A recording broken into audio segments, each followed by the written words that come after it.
let's have a recap of last session. You all, well, there's only two of you, but I'm still going to say all so that everyone else is here. It just makes sense. You all followed Mission Moon, who you met at that watchtower that led into the city proper, the city known as the Crystarium, which, as I mentioned, that was the exact city all of you started your college campaign in. On the way into the city, you got a proper introduction to Mission, who you found out is the lord, or rather keeper slash protector of the city, a position that clearly weighs heavy on their shoulders. You also had an adorable raven chocobo with a postmaster's uniform of sorts run towards you with a delivery, a crimson envelope. When the note was opened, the letter, on gorgeous stationery written in golden ink, said the following: To all players, to go home, all players must gather together and each say, the game is over. To stay, all players must gather together and each say, the game continues. Once a decision is made, it is final.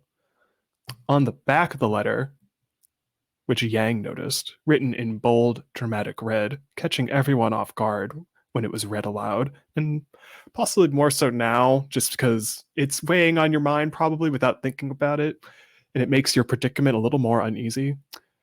Those who are dead do not get a vote. Ominous. Deeply ominous. You eventually entered the city proper, a plethora of different people as far as the eye can see, from humans to dwarves to elves to mistells or cat folk to Vais or rabbit folk to infernals to fey folk. Or rather, Mara is really the only fey folk you've come across, which is interesting. Mission led you towards the tavern, a very familiar tavern as it's the exact one you started your game in, the aptly named WAY, What Ails Ya? Thank you for that. It's such a great name. It's been living in my head rent free for about 2 weeks. When you get to the bar, you notice the most bizarre thing. The bartender looks exactly like Phoenix from college. As you indulged in drinks that were tailor-made to your particular tastes, the following things happened. Camille had a personal discussion with Proserpina, who wanted to make sure they understood the arrangement they had. Also pomegranates, which I promise it's just a fruit, no strings attached.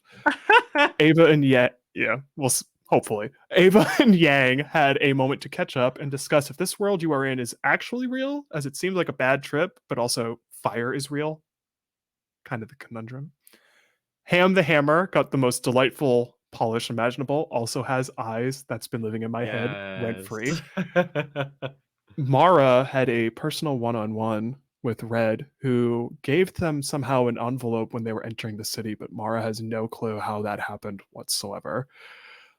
And I'm not going to reveal the contents of that one-on-one. You have to watch the game from 2 weeks ago to find out. I'm going to leave it that way. Eventually, Red approached the rest of the group with Mara, which in turn led to a discussion about whether or not to go home, which Mara very adamantly wants to go home, while everyone else kind of seems conflicted or hesitant about it. For now, the decision was made to have it kind of as a weekend getaway of sorts, a 3-day long weekend. As these details were being hashed out, the knight from the watchtower entrance rushed towards all of you, informing a mission specifically that an outpost nearby, Fort Condor, was under siege by Fallen. By the way, Fort Condor is a very subtle Final Fantasy VII reference. Love it. Ava decided to attempt teleporting all of you to the outpost, which sort of worked. You teleported, but everyone kind of got displaced. Eventually, you all fought your way through masses of your enemy, the Fallen, taking in how powerful you all felt in doing so as you supplanted yourself as heroes. You followed Red towards the top of the outpost, wherein you came across a sight that very much broke Red.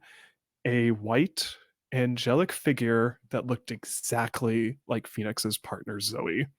She dismissed all of you, saying, "You're not worth my time." A question that hangs above all your heads right now is, this figure, this being, are they the enemy of this world? I mean, what the heck is going on? And with that, jumping into today's session, all of us are back at the tavern, the aptly named WAY, What Ails Ya, which again, Matt, genius naming. I've loved it for 2 weeks. I love it so much. All of us are standing next to Mission. A large crowd gathers in front of us. Mission, drink in hand, addresses the crowd. These adventurers are our saviors this evening. Let us toast their success in helping us secure Fort Condor and properly thank them for their heroism. To our newest allies, we thank you. She raises her glass high, as does every single person in the crowd in front of us, with a wide assortment of hear, hear, cheers, thank yous. And as that happens, as all of us are kind of just standing there seeing this, for the two of you specifically, what's rushing through your mind right now as this scene plays out before you?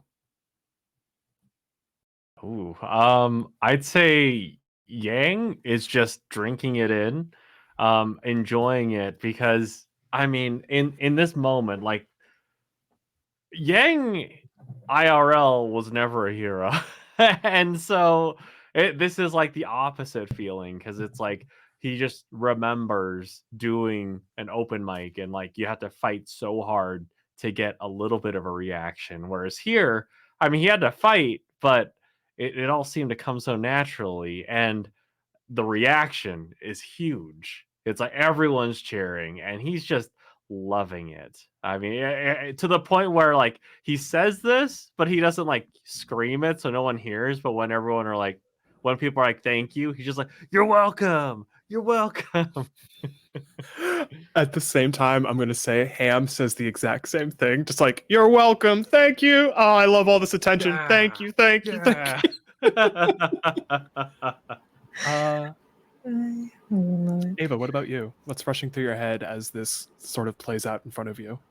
Yeah. I feel like it's a bit of the same of really soaking it in, being like, oh my God, like what we've done is important and people like us and this is really cool.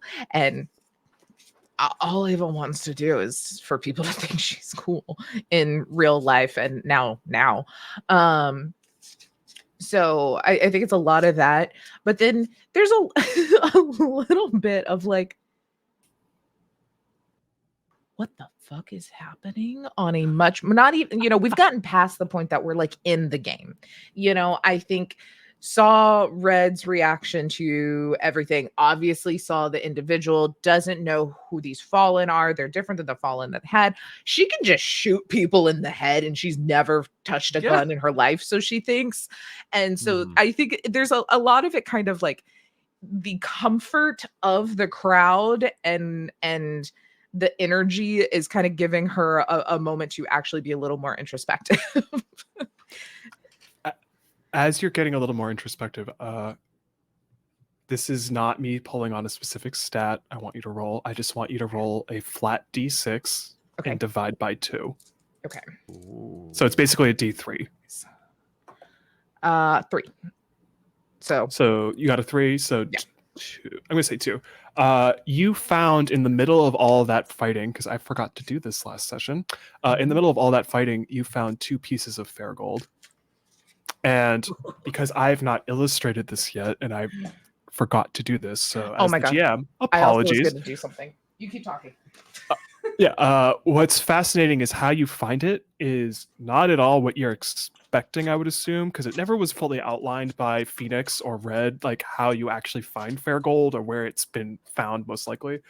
What's interesting is you found those 2 pieces after you defeated 2 fallen. When they exploded into that, because all of them did this, they either exploded or shimmered away into white light.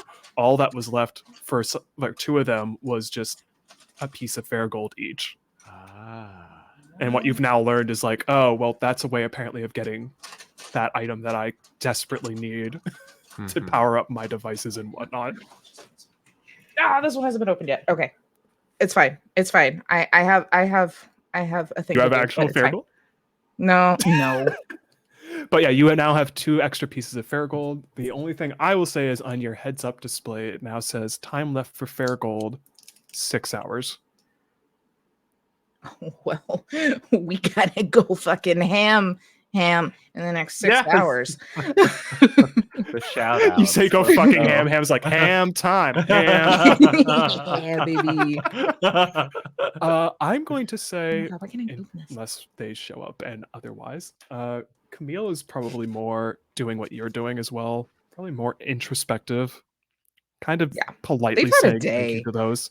Yeah, they've Yeah. had a day, and they're Right. probably being polite to anyone who comes up to them wanting to talk and say thank you, but they're more often than not are just probably keeping much more quiet. I will say for you two specifically, when you look at them, and this is a weird thing probably to point out, but I feel like I brought this up last session. When they first entered the game, they were very pale. Like very pale. Like the kind of pale where you're like, not to be so on the nose, but just like the touch of death kind of was on them a little bit. They look a little more lively, is probably the best way to put it. Like their Oh. skin just feels more like alive, is probably the best way to put it.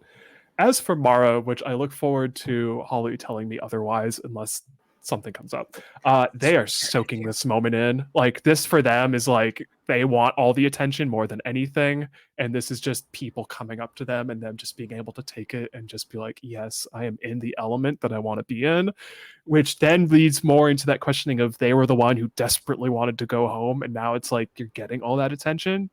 Is that good or bad? I dig As it. for Red, myself, I'm very quiet, and I'm trying kind of not to look at anyone, and I'm kind of have a drink in my hand. We all have drinks from Sebastian, which, again, whatever you're wanting at that particular moment, it's exactly that taste wise, but it's always consistently your favorite color. It's never not your favorite color. Phenomenal. And I kind of somehow have a drink in my hand. I just accepted it from him, even though I still don't want to look at Sebastian. But I just have this moment where I probably look at Ava and I just kind of just hand you my drink without saying anything. And then I just kind of politely walk past everyone, which maybe Mara tries to grab my hand, being like, no, you're not going anywhere. It's like, I need space for a minute. Just please leave me be. And I just kind of walk off, not like way off, but I'm walking away from the tavern. Okay. I'd say like when Red does that, Yang is probably gonna. I imagine that like I mean since we were such good friends back in the day that maybe it was just like Yang would kind of pick up on whatever we feel like we need a little space, and so Yang is gonna like kind of step forward and try to get the attention of everyone else in the bar, to kind of take the attention away from, because I mean if you're in a group that's being celebrated and one person peels off, everyone's gonna be looking at that one person. So Yang is just gonna be like, let me cover for that. let me me and Ham, let's cover for that. I would say, and I will try to remember this because I realized I did not really say this well last session, so that's on me. Roll the number you have in charisma. That's how many d6s you're going to roll, and then it's as always, it's a 4+ is a success. So just roll straight charisma. That many d6s. Excellent.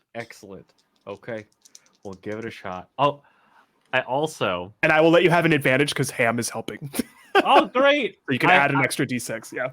I'm hoping to. Can I do a little flashback for another? Yeah, another totally. little... Yeah. What do you want to flashback to? So here's what I was thinking, because you mentioned Camille looking much more lively, and Yang, of course, when we were first playing, had over time developed feelings for Camille, and like he always kind of blamed himself for ruining things when he eventually confessed his feelings and they weren't reciprocated.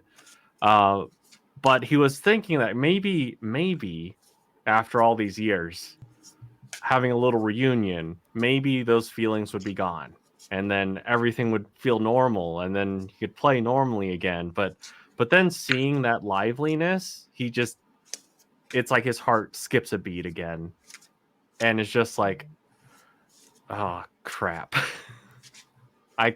It's still there. And so I'd like to use that as like, part of this is covering, but part of this is also maybe I can have a second chance. Maybe I can impress Camille. But yeah, that's what goes through his head. Add an extra die. Let's go. Okay. Okay. And it's anything that's 4+. So just let me know how many 4+ you get. Two 2. Oh yeah. Well, with 2, that's perfect. You easily. I walk off, and for a moment, people start turning their heads because they're more just confused why I look so distraught, and you and Ham immediately grab everyone's attention. Like it's for a split second Yay. heads turn, and then you two just take over immediately. Oh, fantastic. And I imagine like the process I jump in as though we were back in the college years, and I Oh just yeah. start addressing the crowd like we're in an improv show, and I start like singling out different knights of the of Fort Condor, and I'm like, oh, hey, what's your name? How's it going? It was a pleasure fighting with you, and all that, just to cover and draw everyone in.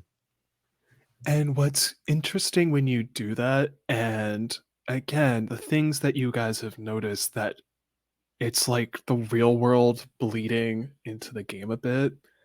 Some of the knights look like maybe people you've done improv for on stage, like people who've watched from a crowd.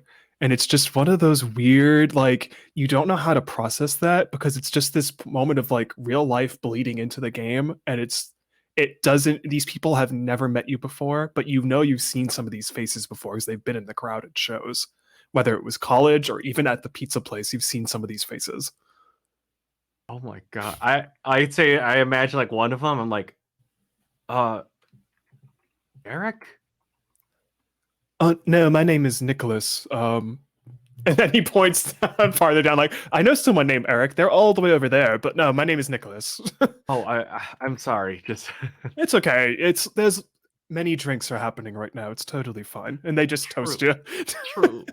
Yes, true.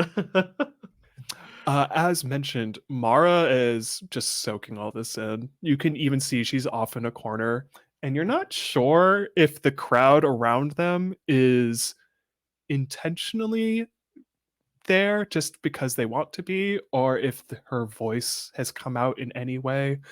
It's one of those interesting moments of just, she's very much in her element right now. And it Mm. just, for her, this is her finally kind of maybe realizing, like, oh, this is actually not that bad. At the same time, maybe off in the distance, you both look and you can see that one inky black tear just come out of the eye, and no one bats an eye, but you can tell maybe there's one or two people who are looking at her a little, just kind of like, huh, that's weird. That's not normal. But then they just like, whatever. Maybe it's just like makeup or something. Who knows? Ava, Edie goes off for a second, and just, you have the fair gold in your hand, so she just looked down at it, and it immediately is like, fair gold detected. The other thing Edie does that kind of surprises you is it puts like a homing thing on mission, and it's like picking up her pocket watch, and it says, of all things, because you didn't ask her to do this, like, scan complete, teleportation device found. Tense. Edie, remind me. She said something about like she knew people like me, right? At some point in time. Immediately you get like not like a Google Maps overlay. That would be hilarious. And I actually, oh god, no, I actually do like that. Crap. Yeah. No, I don't want to do that. You get a pinpoint of where, like, all, like, what I'm calling the Mechanica Guild, that she also called that. It's just pinpointing where it is in the city. And it's much farther away than where you are, but it's still like she has it honed in as like a homing beacon dot, like a point of interest. Yeah. It's basically like planting a flag on Google Maps. Yeah. Because I mean, Taylor doesn't fully understand, but Ava definitely doesn't understand like fair gold, if it's like fair game for anyone with her abilities, or if it's like individualized to the person. But like she's gonna start kind of like flipping. I can't actually flip a coin. This is just a really small, like old ass Kraken D2. Oh, I kind of did it. You couldn't see it though. And just sight of mission to see if there's any sort of recollection of like, oh, to see if, you know, she's uses the same thing for the teleportation device. She is off a little further, she's checking in with every single guard and knight that had fought alongside you guys. She's very much she's doing what you did last session, which is I want to be the den mother who checks in on everyone and make sure no one runs away and everyone's okay. But she's slowly going back, literally between everyone, just be like, how are you doing? You okay? Is your drink okay? I will yell at Sebastian if your drink's not okay.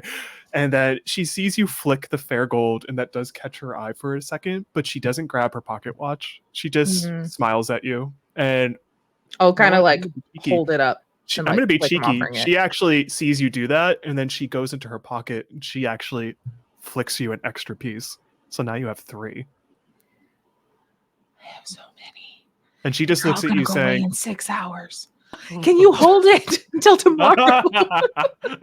He looks at you too when you start saying, like, if whether you say that out loud or internally, she looks at you like, just remember to spend that before the night's over. It's the only crime about that thing. Will do. And she does walk up to you this time properly, and she once again says, you should definitely go to the guild though and show them, and she points to your wrist. They would be fascinated by that. Here, I'll use my Apple Watch, but backwards. This thing? I love it. Nice. My very bright. Oh God, now it's really bright. It's gay. It's gay though. It's so cute. There we go. And when you kind of show it off again, because I'm going to say you do that because that's just, I figure, why not? You did it on camera. I'm going to say that happens. She looks at you. It's like, I've never really seen a device like that, but I have something that's, I guess, works in the same way. And she pulls her pocket watch out. I mean, it tells time, but also if I want to, I can just, and she clicks it, and then she's behind you. That's how you do it. It's so fun, isn't it? Yeah, I love messing with Sebastian. He hates it so much. Sebastian. And you can hear him off in the distance like, mission, what the hell did I... I'll just like motion like, I need another round, and then disappear for a second, but then pop back in the same spot. And she just laughs because she's like, I love messing with him so much. He's so easily flustered. Yes.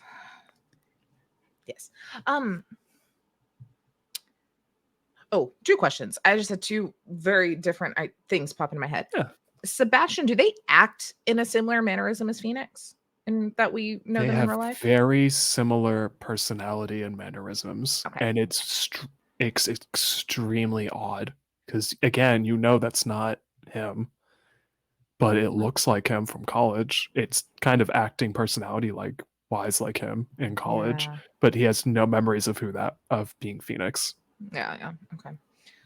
Which is why every time Red looks at the bar, it's just one of those weird shivers up my spine. Yeah. I can't deal with it. Yeah. Then I think April's response is a little more cheeky, like, yes, very easily flustered.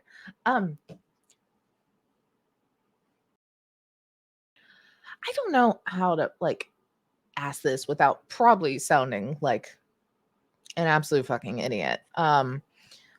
These abilities, very new for me. I don't know how most people, when they get them. Did the 2 robot people talk to you for yours? You mean are you talking about the fair? Yes. You've seen them? Yes. Actually seen them? Okay, that is unusual. It felt unusual. Okay, yes. She just looks at you like her mind has been like her brain exploded. Because she's just looking at you very bug-eyed, like, you've literally met them. For real. I mean, very momentarily. And they were very cryptic and didn't really have a conversation with me. They just talked at me and then left. Are they gods? They had that vibe of just, I'm going to talk to you and you're going to follow me. Well, to be perfectly honest, I didn't think they were real, but now that's eye-opening. You're welcome. Wow. And she just kind of looks at you and then looks at her watch like, wow, this is, huh. No, for mine, this is just and she points where the guild is that literally on your HUD still has Hmm. a Google Maps like flag planted on it. It's Hell like, yeah, it does. no, they just make devices and we're able to condense it down into a very nice item. I mean, Oh, and she again shows the watch, and you can tell off in the distance Mara's looking at it with just this full-on like 1,000-yard stare. Interesting.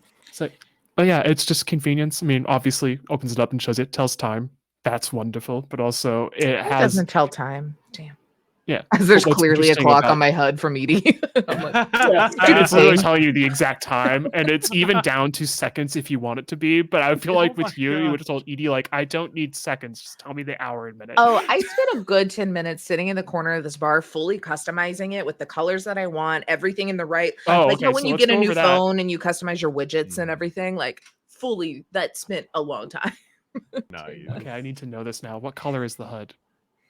Rainbow, every sort of color under the sun and Yes. every single point. The key color being like more purples and teals for like bright, like for messages, but then everything is of another Ooh. color. It's probably would be very distracting for literally anyone else. She and what's interesting is when she opens the pocket watch up, and Yang, if you're with Ava, you also see this as well, or if you still have a crowd of people around you that are just basking in your in your anticipation, which also, just so you know, anticipation for the emotion also encompasses vigilance and interest. So you're getting a lot of people interested in just wanting to talk to you. Yes. And if you feel like that raises or lowers your emotional state, by all means, let me know. I'm keeping track of it still. It's still at Okay. 2 because you haven't spent it, so it's still at 2. Oh, okay. I think I feel like I would raise it a little bit. Okay, so what is your willpower number at? What's your stat number for willpower? There's a very specific reason I'm asking. It's 4. Okay, so in the book, because I wanted to make sure I read this correctly, technically speaking, 2 is if you have it at 1, you're Mhm. feeling your emotion, like just feeling it. 2 is really feeling it. 3 is Yeah. like that is the pinnacle of how you could feel something like over the top. Mhm. 4 would be touching your willpower, and you would be the only one who could possibly stand that level and continuously keep it up there. Once you get past 4, Oh. though, that's where things can get out of control and maybe Okay. even a little deadly. So just Okay. that's why I wanted to ask. Just want to keep that in mind. Hey, to don't make tempt me, sure. Nate. Don't tempt me. Anything's possible. Yeah. And for those watching, it is what it is. That's possible. With Ava, when Mission has the pocket watch open, it's actually 2 different things on the inside. On one end, it tells time like a normal pocket watch would. I would go grab mine, but I don't want to at the moment. The opposite end, where it's more like the shell over top it, Mm-hmm. that's where it catches your eye, and you're very, very, very fascinated because it's not just like, oh, it's just like a cover. It's like, nope. It has like a tiny, tiny map on the inside, and she shows it to you. It's like, oh yeah, if I want, I can just click here, and it immediately just lets me, and she can literally teleport anywhere. She has like a literal, almost like imagine like having Google Maps, but like on a much smaller thing, and just being able to be like, oh, I've been to this place. I just want to go there right now, and I can do that. That's Oh my amazing. gosh. I can only go like places I can see. Oh, really? Oh, mine Yeah. lets me anywhere I've been. I have a fully logged in. I just click it and I can go there. Granted, it works easier in shorter range, but like longer range, it takes a little bit longer. Well, I did teleport like 5 other people with me, so you know.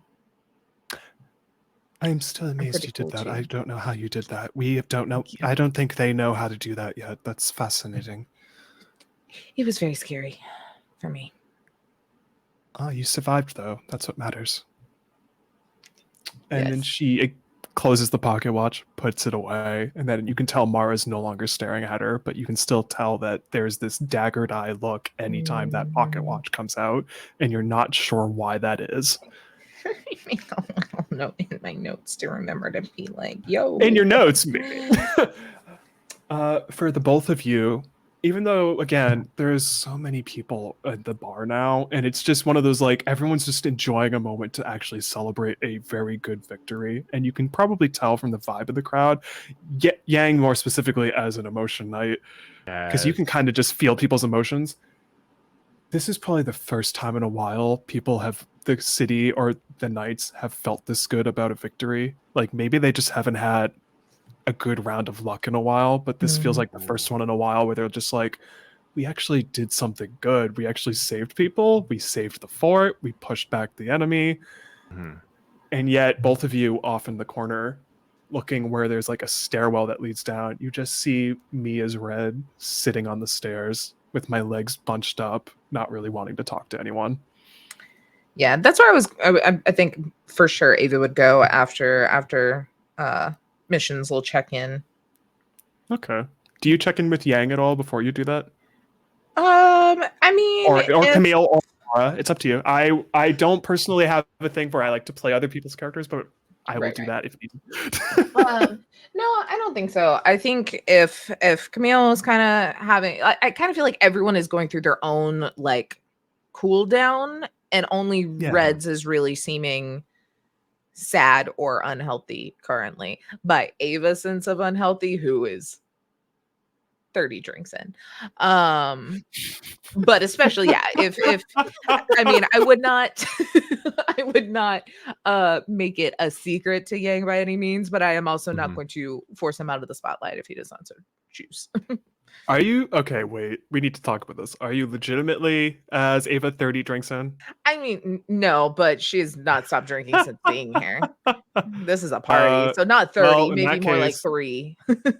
Okay, you're fine. If it was like more than 3, I was gonna have you roll Constitution, but you're fine.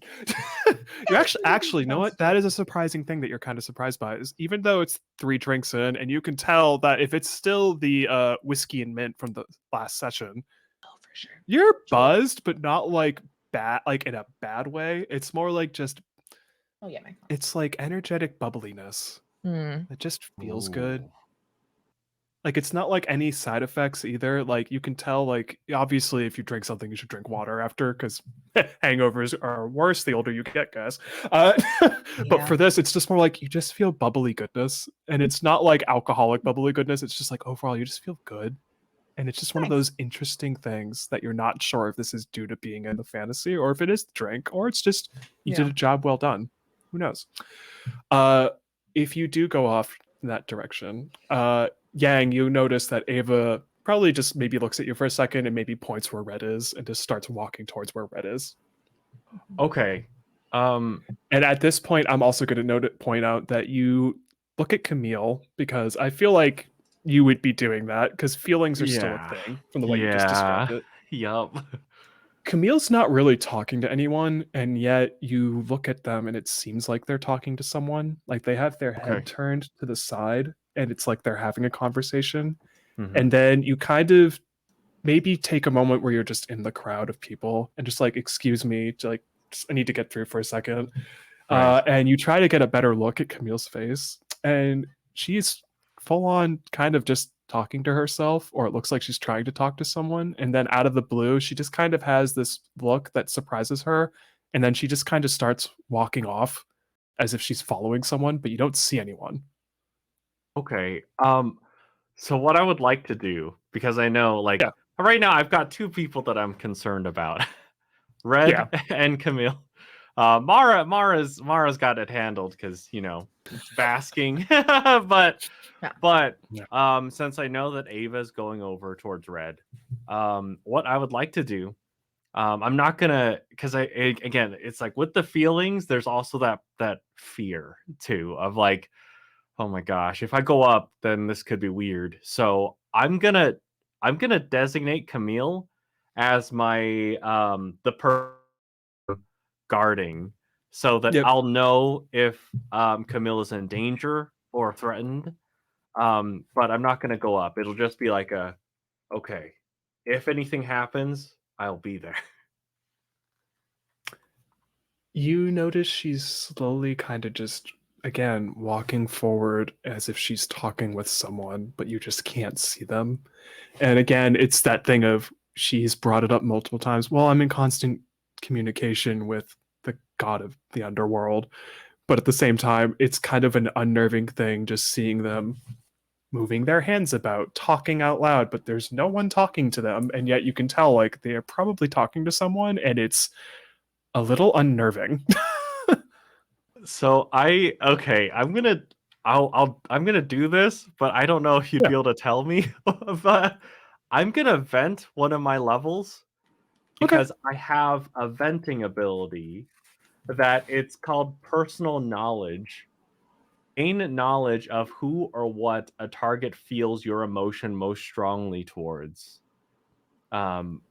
So I'm gonna Okay. vent one of my things, and I don't know what what Beck would say for it, but I imagine that just instinctively that would be what Yang would do, because it's just like, I wonder what's going on. I wonder if everything's good.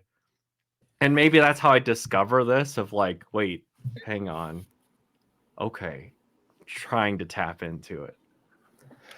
I'm gonna say, because the way I read venting is if you're gonna vent a level, I just went from 3 to 2. So now you're at level 2. Because I don't feel like it would vent the whole thing. Or if I Right. misread the rules, we will learn about it during the break. Because I don't want to do that now. That's how I read it too.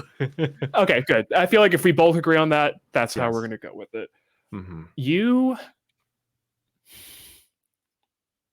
I am gonna do this. Okay. You do that. And do you walk up to Camille at all?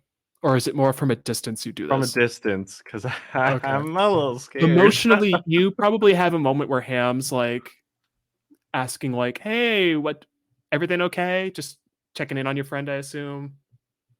Yeah. Just a vamp for me for a second. When you say vamp, it's like that Ham starts doing da da da da da da da. And people start laughing. And if Pam actually does it out loud and people just start laughing, because they're just like, it's a singing a damn hammer. You have a moment where you are just intently looking at Camille and you do feel an emotion, and it's not anything like sadness, grief, terror. It's just interest, which feeds into yours a bit because anticipation. And you aren't sure if what you see is actually real or not. It's like the briefest of flashes, but you have a few seconds where you're looking at Camille, and then on their right side, you see this woman with platinum blonde hair. They have purple robes that are also black. And then the unnerving thing that is, there are two skulls, one on either shoulder. And they're just side by side having a conversation with Camille. And then you probably look at this thinking, like, what? And you close your eyes and reopen them, and then they're not there anymore. And yet Camille is still talking to someone as if they were on her right side, and they are slowly now making their way out of the tavern. At that point, I'd probably put my drink down and slide it back over to Sebastian and be like, hey, cool it on the liquid chili dog, please. And he looks at you Where so at that confused. moment, I like pop in and I'm like, your drinks are weak, and then pop out because I'm not drunk yet. He just looks at you when you do that, like, chaos, just teleporting chaos, just nothing but chaos. For Yang, he looks at you quizzically because it's probably the first time he's ever heard chili dogs. Like, I'll make sure of that. Do you need a refill or a different style of drink? I'm good. I'm just okay. When you start, yeah, when you do that, he has a moment where, again, it's weird. It looks like Phoenix. They start laughing. They're like, okay, I got a better idea here, and they just give you water. It's like, when in doubt, sober up. It's always a good cure. Okay. It's better than the actual hangover cure, which you can tell the way he says it's just like, I don't want to know. Yeah, I just chugged that water. Yeah. And then he probably refills it again, just in case. Trust me, we all have those nights. Got to play it safe sometimes. Yeah. And then Ava, when you teleport probably back for a second looking for another drink, he just gives you this very serious look. It's like, you want a strong drink, huh? Okay. I mean, He when I came in, pours I did say the strongest you had, and he pours a drink, I'm and doing it it's all like not. trying to be obviously jokey too. I'm not trying to be a dick to him. Oh yeah, but this time he pours something, and it's not purple. It's like red. It's like, oh, you'll like this. Trust me. El Diablo. Uh, think of like just the words, the thickest level of scotch you've ever had in your life. Like it's not like watered down or anything. This is the type of thing that you jokingly brought up last session. Like, is my nostrils burning because of the smell? Yeah. 100% your nostrils are burning because of the smell. This thing is nasty, but it hits you immediately. And he just Scotch is delicious, but and Sebastian I just am stands there about like, it. well, is that strong now? Yes. Good. He smiles at you like, pleasure. See, I'm the best. Just starts walking away. proud Yes, of I am, and himself. I will also walk away. I will not teleport. I will keep eye contact. I'm like, Oh. thank you. He sees that and he's like, thank you. Yes. And yet Mission doesn't listen to him and teleports like, Mission! Yeah, as soon as he turns his head, I'm teleporting the rest of the way out the door. I'm not going to keep walking when I don't have to. Are you kidding me? Yang, you notice Camille is now out of the tavern completely. You can still have your guardian. I'm going to say that's still up. You can kind of just, as weird as this sounds, you can feel what their emotional state is. It's still interest. Okay. And a little like they're now anticipating something and you're not sure what, but like based off this random, like again, you're not sure if what you saw was real or not. You had a brief moment where you kind of just glimpsed what they were looking at, I guess, maybe, but you're also just like, my drink is maybe too strong. I need to back off. But you can still tell that they're in the area and they have a rise of anticipation level and you're not sure what that means, but it's slowly like a roller coaster going up. Ava, do you go to where Red is? Yes. Okay. Again, Mara is in their own little world, and that makes sense. All is right with the universe. They are basking in this moment. Yes. I'm going to say, and Holly, you're probably going to hate me later for doing this, but it is what it is. There is a large crowd around them, and it's like they're just enjoying it, but also both of you see it clear as day now. Like, it looks like running mascara going down the outside of their eyes. And you can just tell, like, anytime they've maybe used their voice before, it's just that thing that happens. And it's just one of those, maybe she's just getting comfortable with it, but also at the same time, no one around her seems to be flinching about it. It's just anyone who's not part of that crowd and they walk by and look at her, they all give a very serious look of like, huh, and just start walking away as if they're clocking what's happening and keeping it in mind for future reasons. I'm sure Ava should be thinking of this more seriously, but instead she's like, I specifically had my character in mind to have like the dramatic eyeliner and the smudge, and then she can bleed. Yeah, it's encroaching on your aesthetic. It's really encroaching on my thing. She can't have everything. Drink. As you take a swig of that, when you take a swig of that, you probably get another one. Go back. Sebastian this time though is like, I can give you another hard one, or if you want something that won't burn your nostrils, I can also do that. Could I have one of each? I'm gonna go see a friend.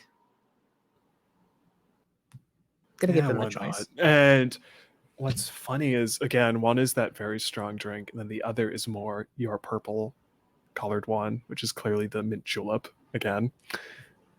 And it's like, and they probably look off to where Red is, like, yeah, just make sure they're okay. They looked, no offense, you look great, your friends look great. Thank you. They don't look like they're having a good time. No, not at all. I'm gonna go check in on that. They've had a time. Thank you for not teleporting. You're welcome. Like, see, I appreciate that. We get each other. You're not chaos like me. I appreciate not having someone who's not chaos like Mission, who just is standing next to the bartender, just like, I'm not chaotic. I just love making you have a wonderful awful moment. Just the biggest eye roll, and just goes back to mixing drinks again. And I just for point to Mission. Yang specific, I like you. yeah, and you both kind of notice too, like there is food that's being brought out too as well, but you haven't really figured out where the food's coming from. It's not coming from the bar, but food is here and there. And what's interesting about it is you're obviously in a fantasy setting, so there is some food that looks fantasy like I guess the best way to describe it is think like your most Renaissance fair style of like turkey leg and all that. And yet at the same time, you're pretty sure you see someone with like a bowl of popcorn, bowl of peanuts just cracking open. You're even sure, and you're not sure if it's true or not because it looks like a split second thing and then it's not there, but you're pretty sure you just saw someone eat a slice of pizza. Damn, I want pizza. And it's just like, what? And it's just like, I don't know. Red's not there to explain anything at the moment. Ava, do you teleport to where Red is, or you just walk through the crowd? No, I'll walk until Sebastian can't see me, and then I will teleport. Every now I and duck then, when you're behind doing someone that- very tall in the crowd, and then yeah. As you do that, you walk by a crowd of people who are all every now and then. Anyone who hasn't said thank you to you yet, they walk up to you and just lightly, maybe invade space for a second, putting their hands on your shoulders, like, hey, thank you so much for what you did, you and your friends. And just it's continuous, where either you love that or you're really getting annoyed by it. give her Or a you're couple more conflicted. days, and she might be annoyed by it. But currently, it's fine. Yeah. And it's You're one of those things for the welcome. two of you too, as people keep doing this throughout your time at this tavern right now, that it kind of just makes you wonder, like, should we be happy about all this praise? I mean, or is this praise even real? Like, Yeah. is this still like not a real thing? If we decided this is real, it's still one of those things where you're all kind of grappling with your head, like we're enjoying the moment, but also this isn't really real, or is it? Who knows? Right. You see me. I'm sitting on the top of the stairwell that leads down into the marketplace below, and I literally have my legs bunched up to my chest, and I'm kind of like sitting with my arms out, wrapping myself up. And I'm still, as you walk up, I'm still kind of like my head's touching my knees, but also I keep readjusting the dress because I am not used to wearing a dress at all. Mhm. And I'm still kind of just staring at it. And you also notice I don't have my jacket on. I took it off because it wasn't comfortable to sit like that with it on. And I don't even notice if you walk up or not. I'm just kind of looking down below into people still shopping. And again, it's one of those things where, as I mentioned, there is no nighttime. So everything's still lit up like it's daytime. But your heads up display says like almost like 7 o'clock at night, 8 o'clock at night. I think, yeah.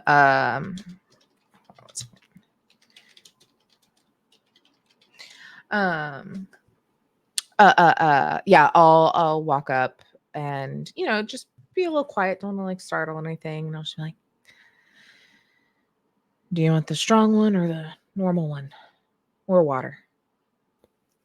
I look up at you with just like very, such a weird description, very beady eyes, like just kind of really those sad eyes that are just, someone is very vulnerable right now, and just looks up and like, whatever's the lightest one. I don't actually do well with heavy drinks, and I look at the bar, which is funny that I worked at a bar for so long. Well, this one just makes you feel nice and breezy. I could use that right now. Thanks. And I just look up at you, and I'm still have my legs like hugged in. And I don't have the jacket on, so like it's just the dress. It's that red sort of gradient into black ombre dress. And then again for you, it's weird. You know it's me, but I still kind of look like my partner. Yeah. And it's just that weird image of like, I know who I'm talking to, but also they look nothing like they did. Mm-hmm. Do you want to sit? Yeah. I'll just kind of like sit down a couple of steps down and lean sideways to kind of look up. Use a little bit of their dress to cover my legs. A little chilly. You got a lot As of you fabric. do that, I definitely note that. I'm like, I still am not used to wearing this. I don't know how you do this not every day, but I don't know how you do Yeah, this. no, I try to do it as infrequently as possible, if we're gonna be honest. I can't stand them either. And heels, God, oh my God, do you have heels under there? Because if so, I am so sorry. I lift the dress up a bit to show like it is a full on, as I mentioned in the first session, it's like a 1970s thigh high punk rock boot. Okay, There's thank no God. That's so heel. much better. Whew. And I'm just like, I'm so happy because I did not want to deal with that because I can't imagine walking in those. I don't know. No. God, no. No. I'm mad And that's enough the at first time I myself. probably laugh. Like I'm mad at myself for imagining fucking platform boots. These are hard to walk around in too. I should have just accepted being short. Why didn't I just make my character tall? Fuck. Out of curiosity, and I didn't ask any of you this, so now I'm curious, and I'm going to ask both of you this because I want to know. Yang, are you the same height as your persona, or is your paragon taller or shorter than your actual self? Same height. 5'10" for both. Sick. Ava, same question. Is Ava the same height, taller or shorter than Mikey? Yeah, I think it's the same height. I imagine both of them like pretty small. But yeah, she did do the dumb and has platform boots. So probably is normally like 5'6", but is now probably about 5'10". Okay. As for Phoenix, Phoenix was 5'10", because they're not Phoenix. Red is actually 5'2". Mm. And the reason I ask is because I talked to Holly about this, and Mara is a, to quote Steven Universe, a giant woman. Also tall. Which I appreciate that. But no, Red is like 5'2". So it's like, one, I'm looking up at you like, I'm shorter. But also, I kind of gave you this look as we were talking about dresses. I'm just like, hey, I have a weird request to ask, and I know it's going to sound odd, but I want to double check on this. Is my tattoo in the back still there? And I turn around and I don't have the jacket on. Mhm. And when I do, you see a very dramatic drama and tragedy theater mask that is literally almost encompassing the entirety of my left shoulder. Is that still there? So, like, I have a Masks. tattoo. I got a couple. Yeah. Oh, thank God. Whew. I wanted to make sure that was still there. Okay, I feel a little bit better. That's good. Because, and I look at my arms, which again have identical Phoenix tattoos, just one is blue, one is red. It's like, these are not something I had in the real world, and I'm still weirded out by it. They're pretty. Yeah. I mean, it's also that weird moment where you say that, and then I have a red flame in one hand and a blue flame in the other. And I'm just Like like, real life yeah, flames? Or the like tattoo? actual flames. Yeah, real life flames. And I'm just like, yeah, I guess also they dictate what color this will be, which is so weird. And then I just snuffed the flames out by closing my hands like they were nothing. Is this like a Matrix thing? In what way? It's the red and the blue and we're in the real world, but they're not the real world, and you're the GM. Oh my Oh, God. I Is wish. this a No, I Matrix? mean, This is the Matrix. and I reignite it, and this is where it gets weird for you. And I'm like, I have one. This is actually a good, fun idea. I have a blue flame in my left hand, and I'm probably screwing that up because I probably wrote it down better in my character sheet, but I'm just going with it. I have a blue flame in my left hand, and this is where I look at you and it's like, yeah, but it's weird. Like I can, and I just put my right hand in the middle of the flame. It's like I don't feel heat when I do that. Like I feel fine. But at the same time, like you can tell me if this is weird or not. And then I put the flame right next to you, and you put probably, yeah, if you put your hand close to it, you feel heat. Ooh. That Like, do you makes feel sense. heat I from mean, that? you see like superhero movies, like the Human Torch. There's no way in hell his flames hurt him. That would be very bad design. So makes Yeah, that would sense. really suck too. Yeah, Oh, that'd be weird. that would be oh God, that would be so traumatic. And then I just again I snuff it out, and I just kind of look down in the marketplace below, and again get a little, still look sad, sullen. I, we've known each other a while, and I'm not very good at like the whole like feeling thing. So probably literally either of the two people in our party that actively deal in feelings would be better to have this conversation. But are you okay? Big woman in the sky situation.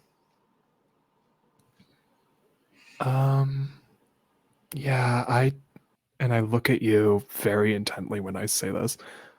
I didn't write that.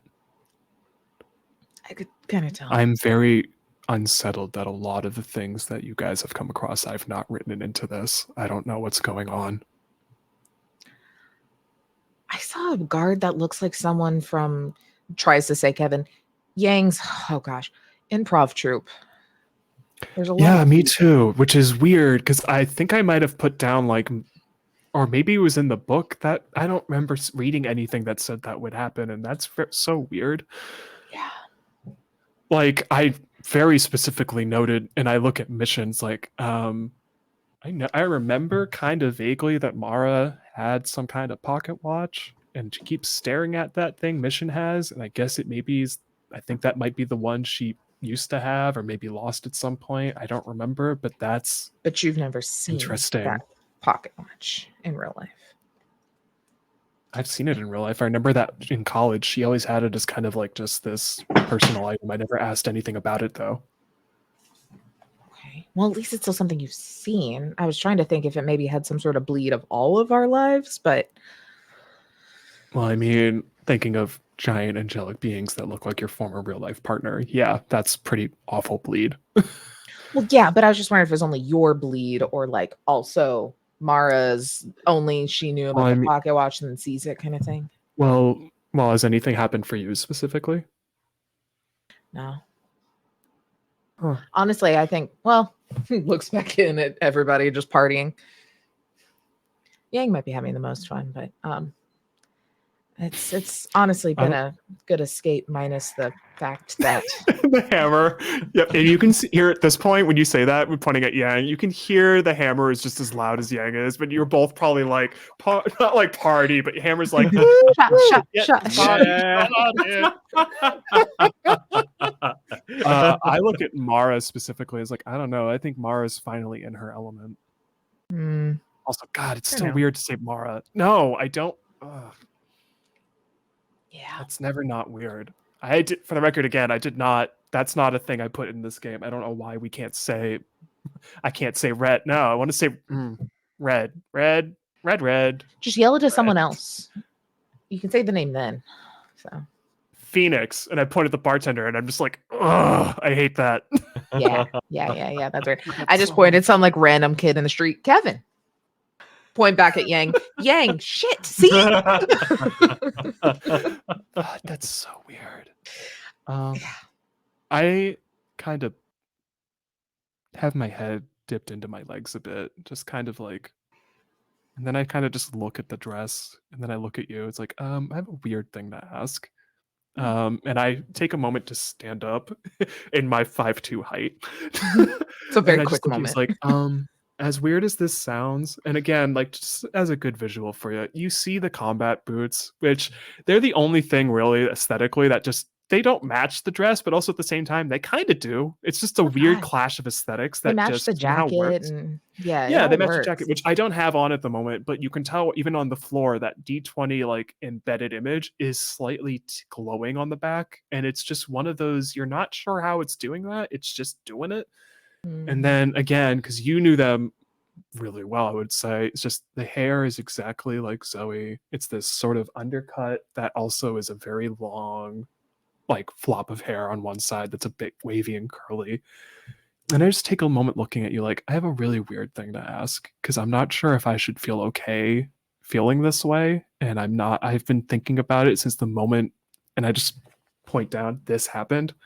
And I feel weird asking you this, Ava. It's still never not going to be weird. Feel weird asking you this, Ava. Do I look okay? And I just kind of like do that funny thing where like, let's say you're like trying an outfit on at like a store, and you just kind of like turn to your sides, like, do I look okay? Like, is this okay?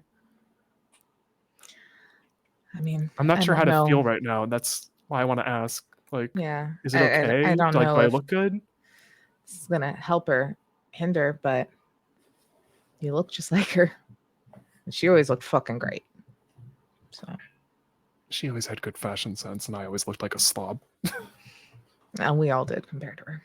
But like, and I'm like now touching the dress, like, but is this like a good aesthetic? Like, do I look? Yes. It's like this mix of like edgy and elegance that fucking works. You could like strut So- down the Met Gala with that nonsense. God, that'd be so much fun. I actually went by there one day in New York while that was happening. What an unreal spectacle. No, that's good because that's how I've been. And I just take a moment where this time I don't sit down across from you. I kind of just sit closer.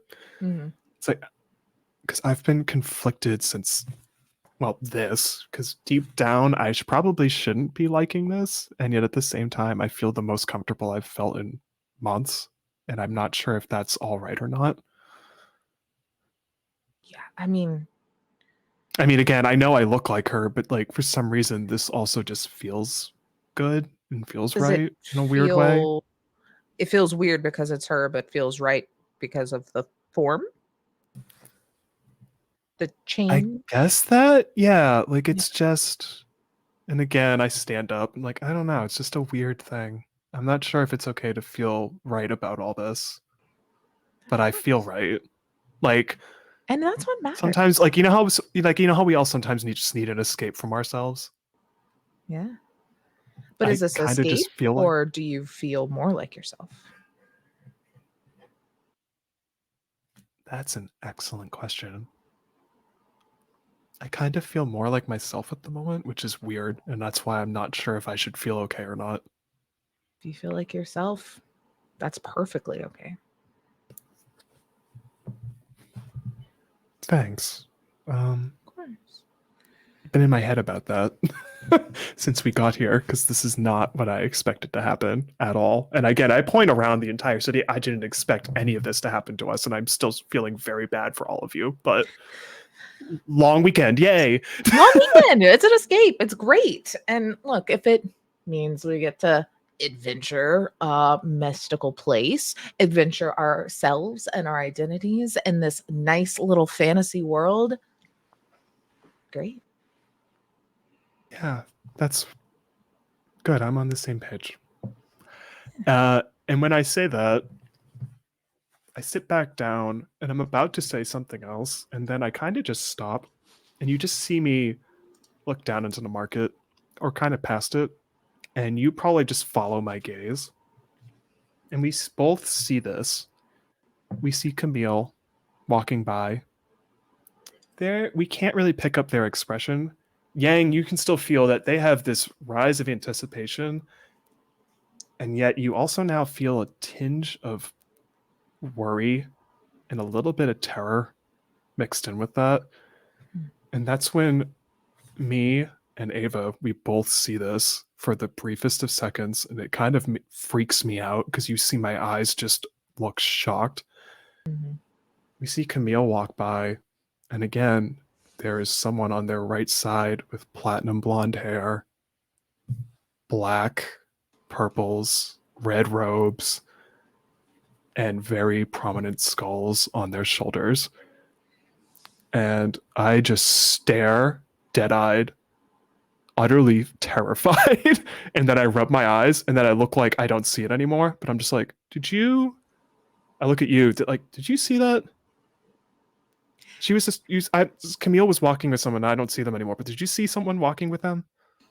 Is that who she's been talking to?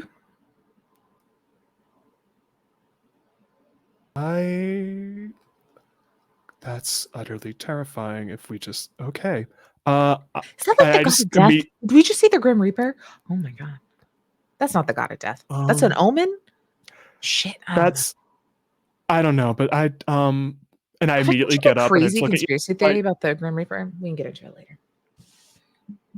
It's when I stand up and I give you my hand to like stand up with me.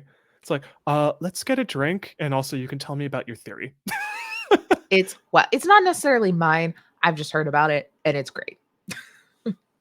And I even look at you like, okay, if you want, you can teleport us. It'd probably be quicker.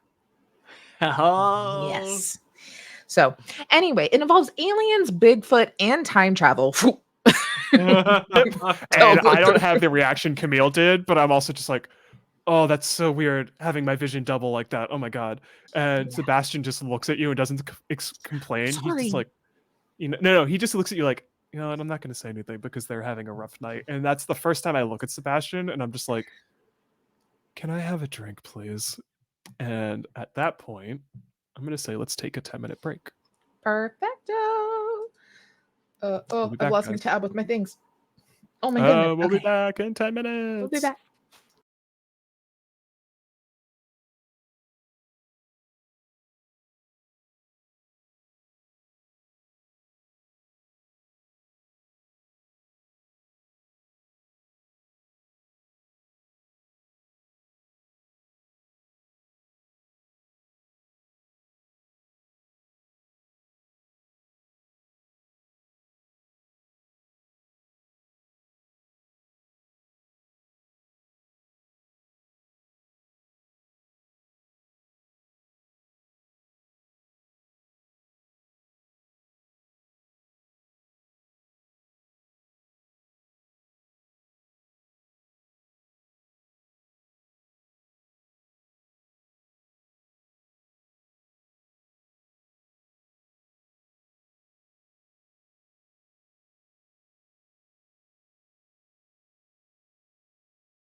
with that, baby.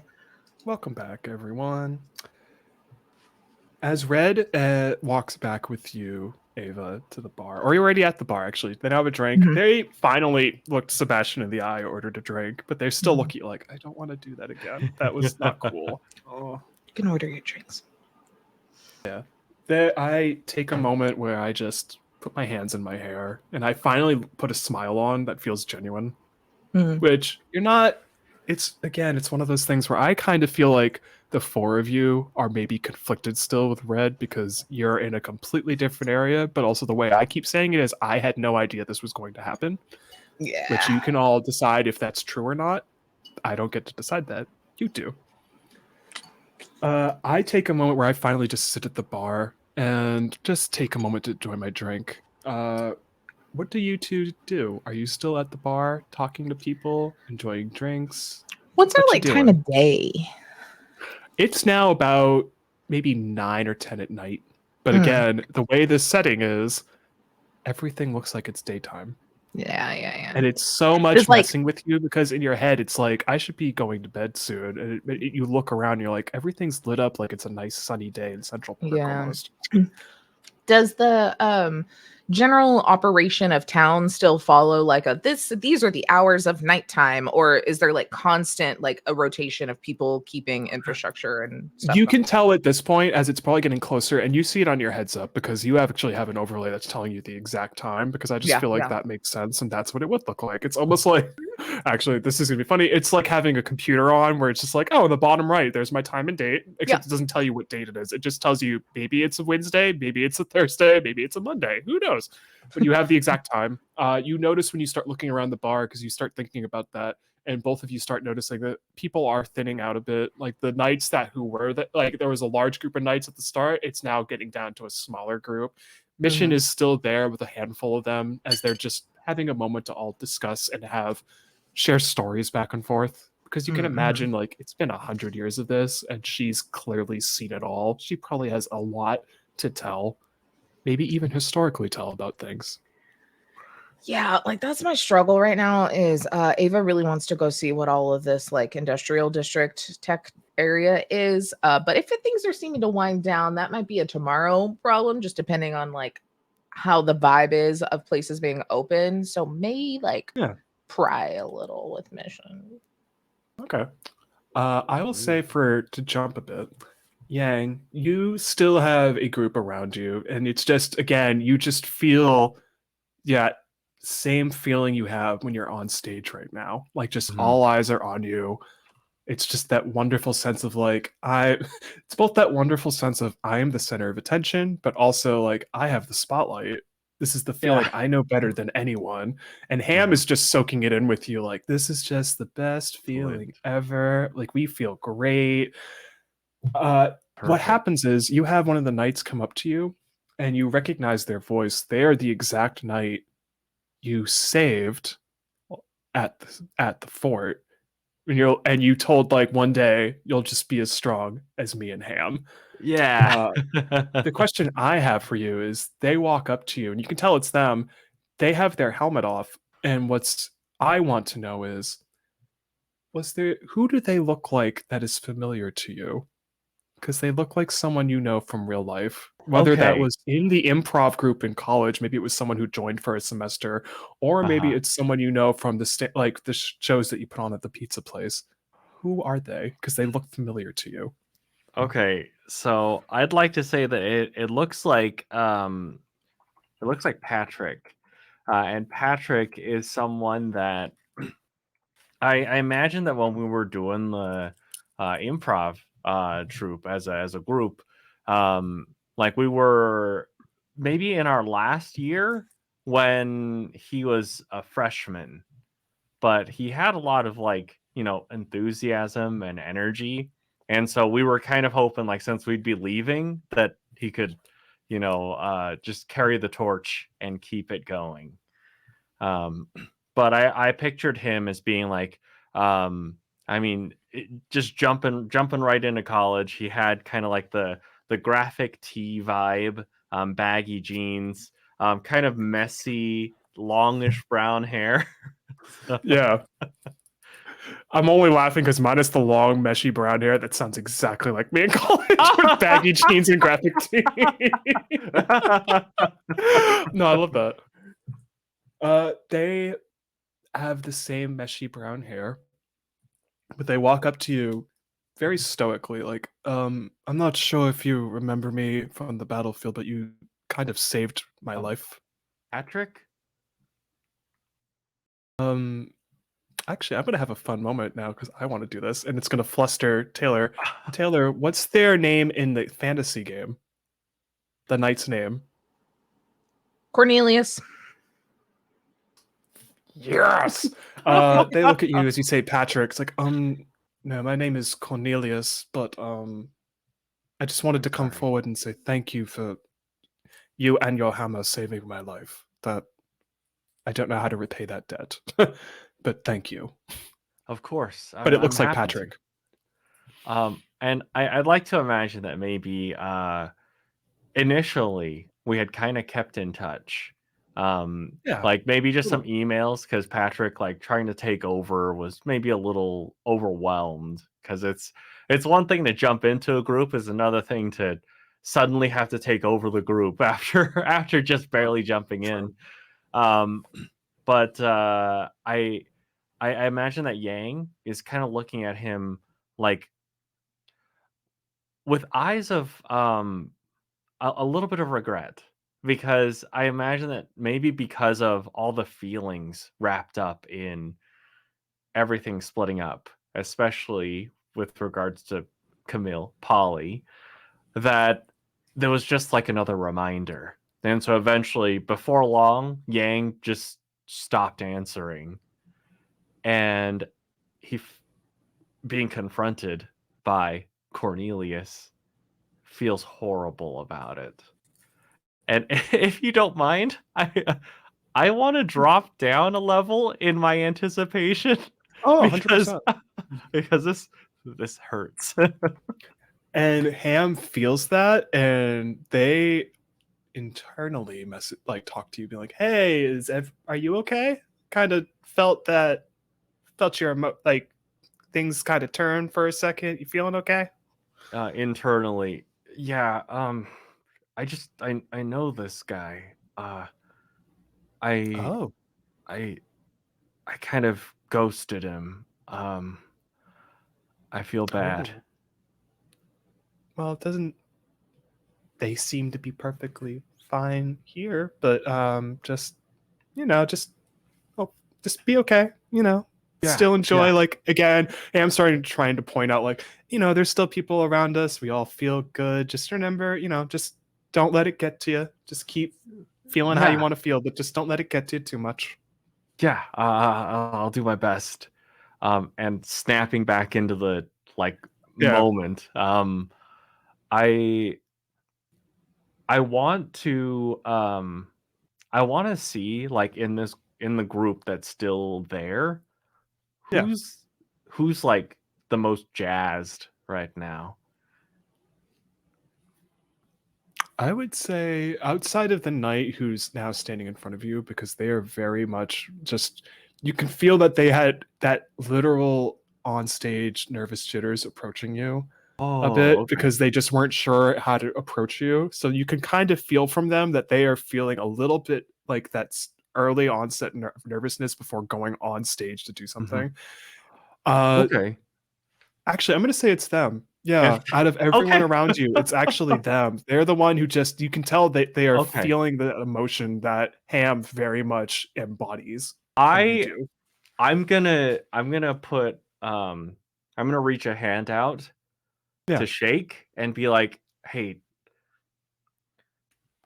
you look like you're nervous. You look like, you might be a little stressed. You don't have to be." And as I say that, I'm going to steal that emotion from him. Yes, you are. All right. So this, for those watching, it's called emotion draining. Fail. Oh God, we're gonna have a talk the about consequences that. immediately. Yeah, I have the page up if you want me to. Roll your dice. Roll the number of dice that you would have for your charisma stat. Let's go. I've got 2. And know what? I'm going to allow this, even though I don't think the book has it this way. Roll your d8 with that. Oh, okay. Because Ham is technically with you, and I feel like that makes sense because anything you do involving that emotion, like either like it just makes sense to have the d8 with it. So roll that with it and Okay.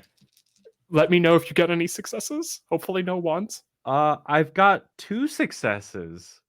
Okay. For each, so you get to decide this, I think. Wait a minute.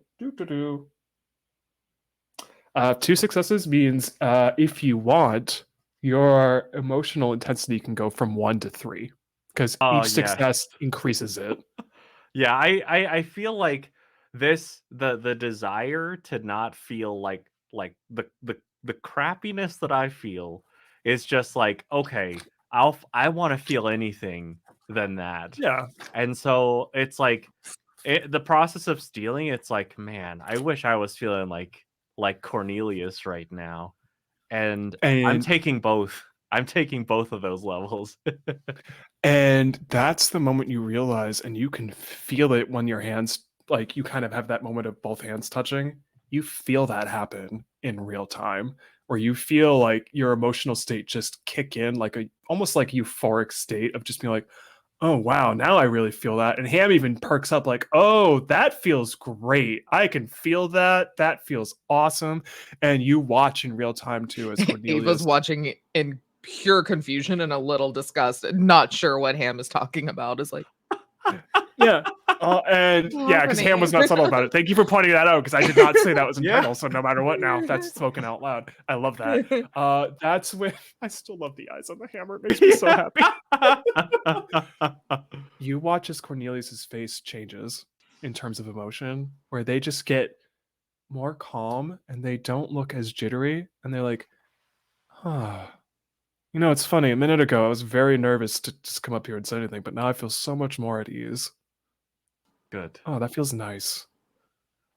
Good. I'm glad. And that's when you kind of realize, like, did I just take something from him? Yeah. I internally I'm gonna communicate with Ham and be like, I I did that. And Ham just is like, yeah, you did that. I did not do that. But I don't know about you. I feel so good right now. Like that is exactly how we should be feeling. Yeah. I keep that in mind. If we find anyone else that's that level, we might be able to, you know, we can feel even better than this. We'll be on top of the world. Yeah.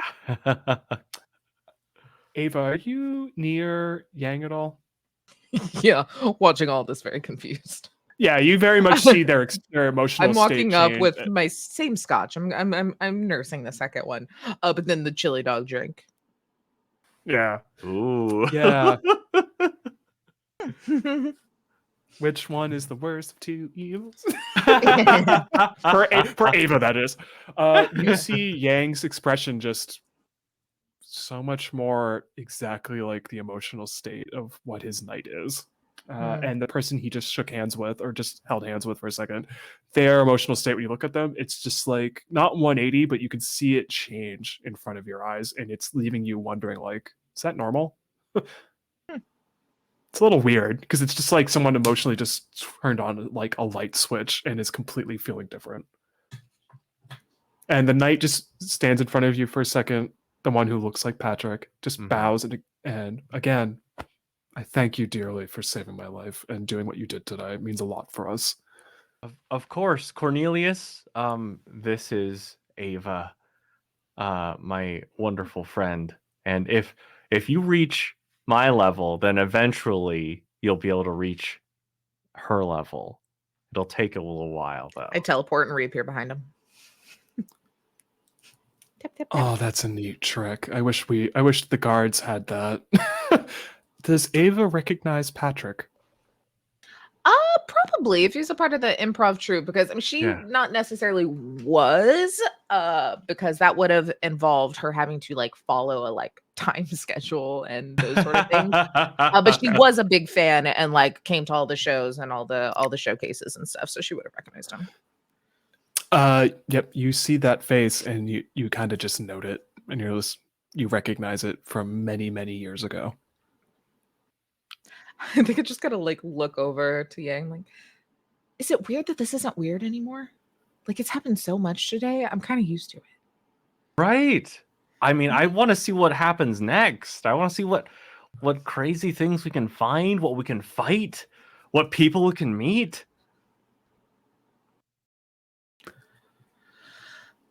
Are I you like this okay? energy.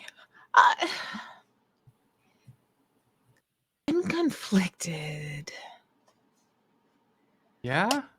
I'll kind of like sit at the nearest table and like some drink. Okay. Okay. We've like accepted that this is like some weird magic world that we now live in. And that's weird. That's the thing we can talk about when we get back to the real world to our therapist. But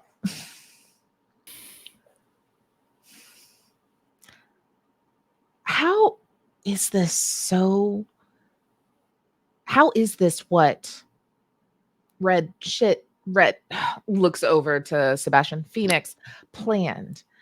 Like, but it's even past that. Like, she doesn't even Right. know some of the things. Like, part of it's not even in her planning.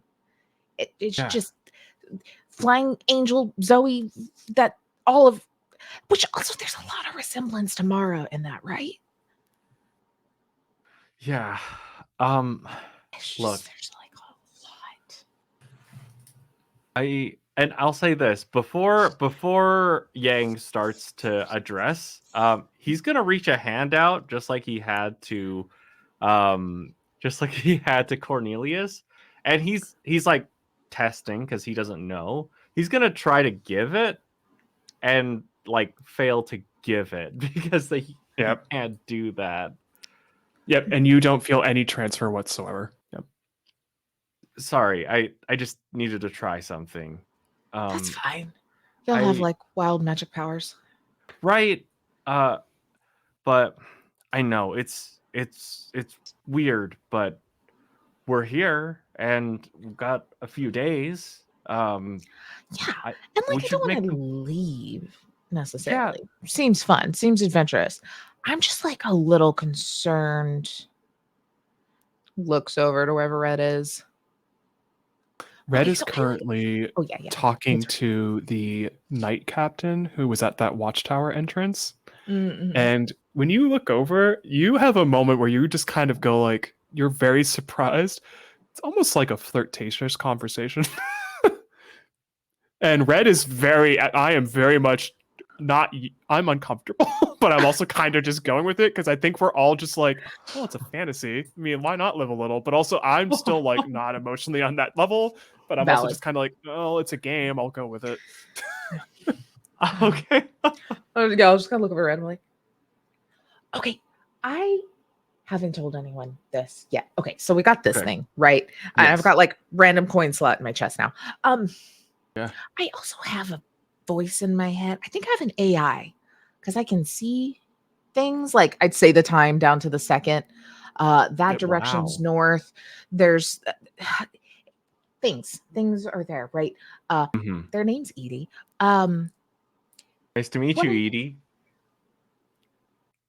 When you say that, it just highlights Yang and says, and Yang, anticipation night. oh, it identified you. I'm gonna count that as a hello. Okay, great. Thanks. Doesn't have as much as a personality as Ham, unfortunately, or maybe fortunately. We found a lot of personalities. I will also say in the middle of all that, you didn't hear the noise go off, maybe because Edie is still silent to an effect at some point, like Mhm. putting on a silent mode. Like you asked Yeah. last session when it was like searching. It's like, no, none of that. Like shush, shush, shush. It's so weird. You have like that email letter icon and it has like a number 1 above it.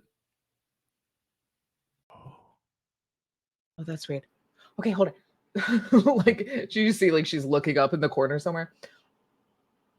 Okay, when I look at you, Yeah. it said who you are, but otherwise, like you're a normal person. When I look at Mara, Camille, everything's Uh-huh. fine, right? I look over at Sebastian. There's Sebastian missions, mission. Everything. Though missions Right. pocket watch does ping, which is weird. Okay. But that's a whole nother thing.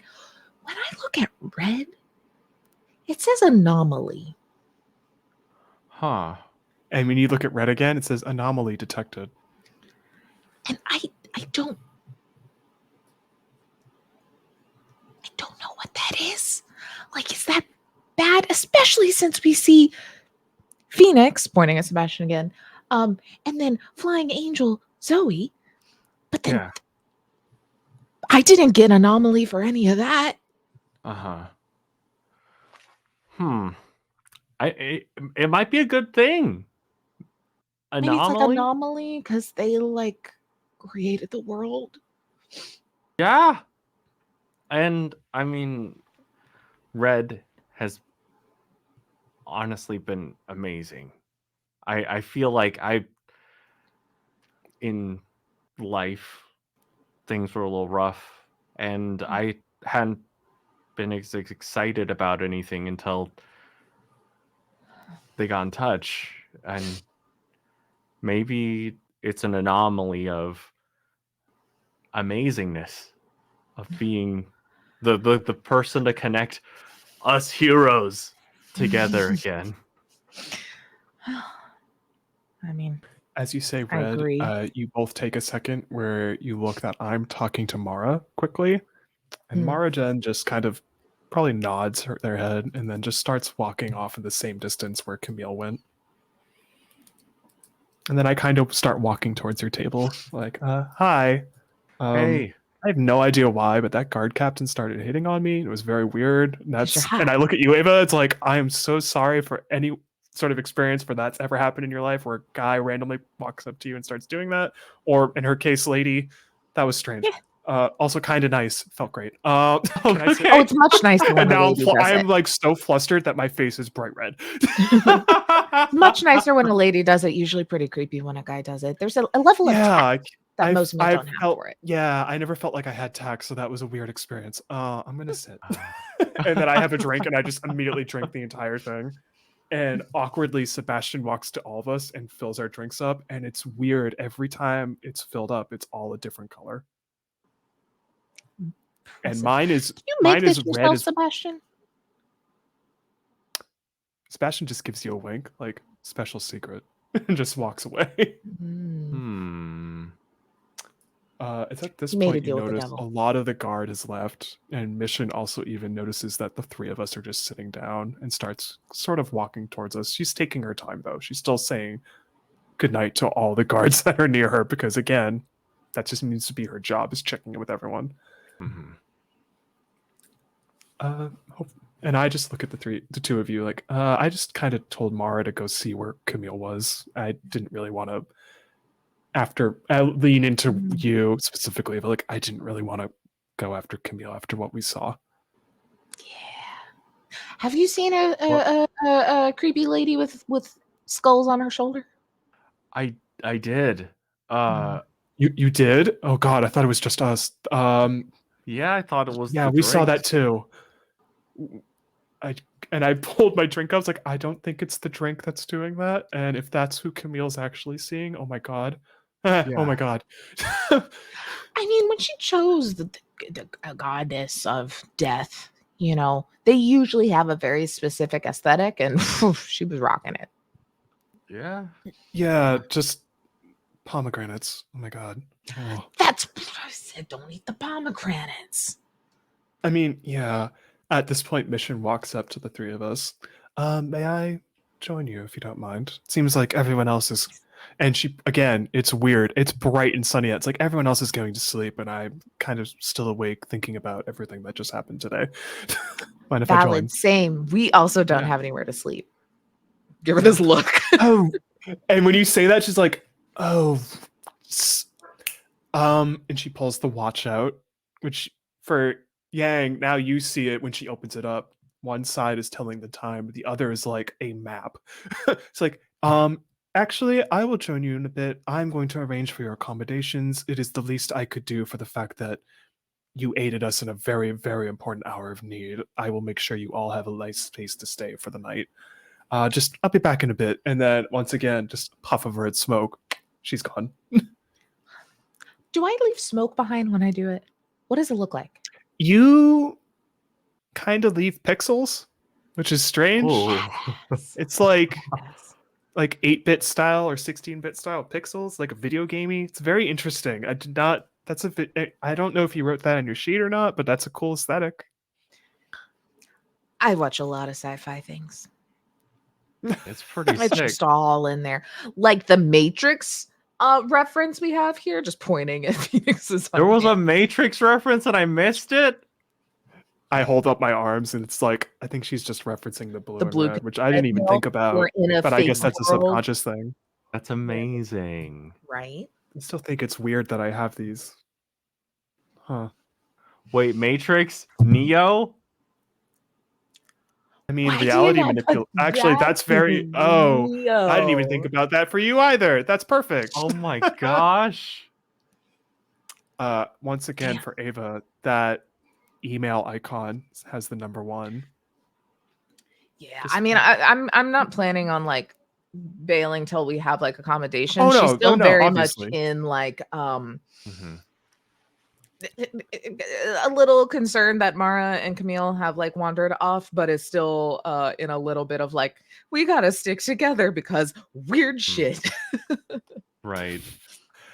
When you say that, right when you say that, or think that is a better way to put it, mission is puff of smoke, like, hi, here's the key to your room. I'm sorry to say this, and you probably would like better accommodations than this for now. If you don't mind sharing a space, just Slumber because we're a party. little. Okay, thank you. I'll make sure. And she just points at the 2 of you, like the 3 of us. Like basically, it's a room for the 3 of you if you want. I can. And she points at me specifically. It's like, I'm not sure if you want to room with them or the room with the other 2 who I've already handed them keys, but you all have your own space. At least double up. You could technically have 3 to a room if needed. They're nice rooms, plenty of space to relax. If you want to cook anything, there's even a kitchen in the rooms. All Oh my that. gosh. As she says that, Yang, you have a moment where you just kind of look around the tavern because she brings up food, and maybe you guys are like for a second hungry, and you just still see that there's like, again, it's weird. There's real world food, so it's like you see fruit, but you also see popcorn, and then I will Yang ask Mission, what's specifically. the like delicacy? I want to know what What's they the think delicacy? is the one. Oh, for me, I would probably look at you if you asked that and just be like, well, I just kind of would pick my favorite thing, which would just be like, I just want ice cream always. But I And then I'll don't just see kind of it. look to So, Mission. I'm like, on a tier, how high is ice cream here? and she Like, just is looks at that you like like, everyone's favorite thing? It's the best. It's cool. Huh, get it. she looks at you and then she's like, well, I do like a good piece of pumpkin pie. Damn, there goes another theory. All right. Yeah. Yang, though, specifically, you take a second because I'm talking about food. Ava's talking about food. Mission's talking about food. Mhm. You have that very familiar sensory smell that is pizza being baked and put in an oven. And you get confused because you look at the tavern and you're like, I don't see an oven. And then it's not till you kind of look to like the right side of the tavern and you look, and Ava, you very much pinpoint this. Yang, your gaze just lingers because to your eyes, you see a dining area or where food is finally coming out of, but what stops you and makes you continuously look and not turn away is the fact that it kind of looks like the pizzeria on the inside. And if you can, for me, who was the original owner of the pizza place? What was their name? What did they look like? Okay.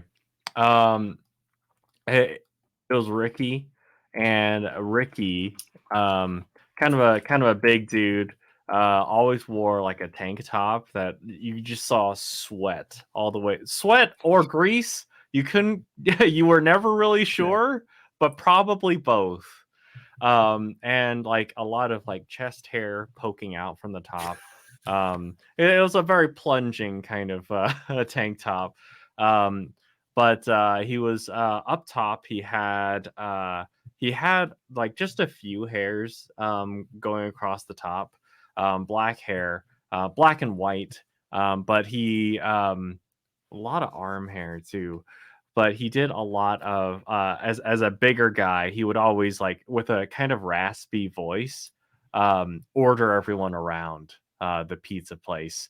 Like anyone that would be working, it doesn't matter how long you've been there. It was very like as though he were the like a drill sergeant ordering privates around. Even though like whenever he had a chance, like if he knew the health inspector wasn't going to be there, he would sneak a smoke in the kitchen area while he was making a pizza. And every now and then there might be a little bit of ash, but he's like that it always you could always play that off as being like just a little bit of extra charring from the pizza oven. You look at that food stall area that again looks like almost similarly like the setup you have at the pizza place, and you see a fellow behind the counter who looks exactly like that description. They have a much nicer apron on. Maybe even like they have not a chef's hat, but like maybe like just like almost like a patty cap or a newsboy cap. Just kind of except more like puffed out a bit. And you see someone who's like maybe one of the cat folk people who look human but also cat like. They're just like, yep, just make sure you get that.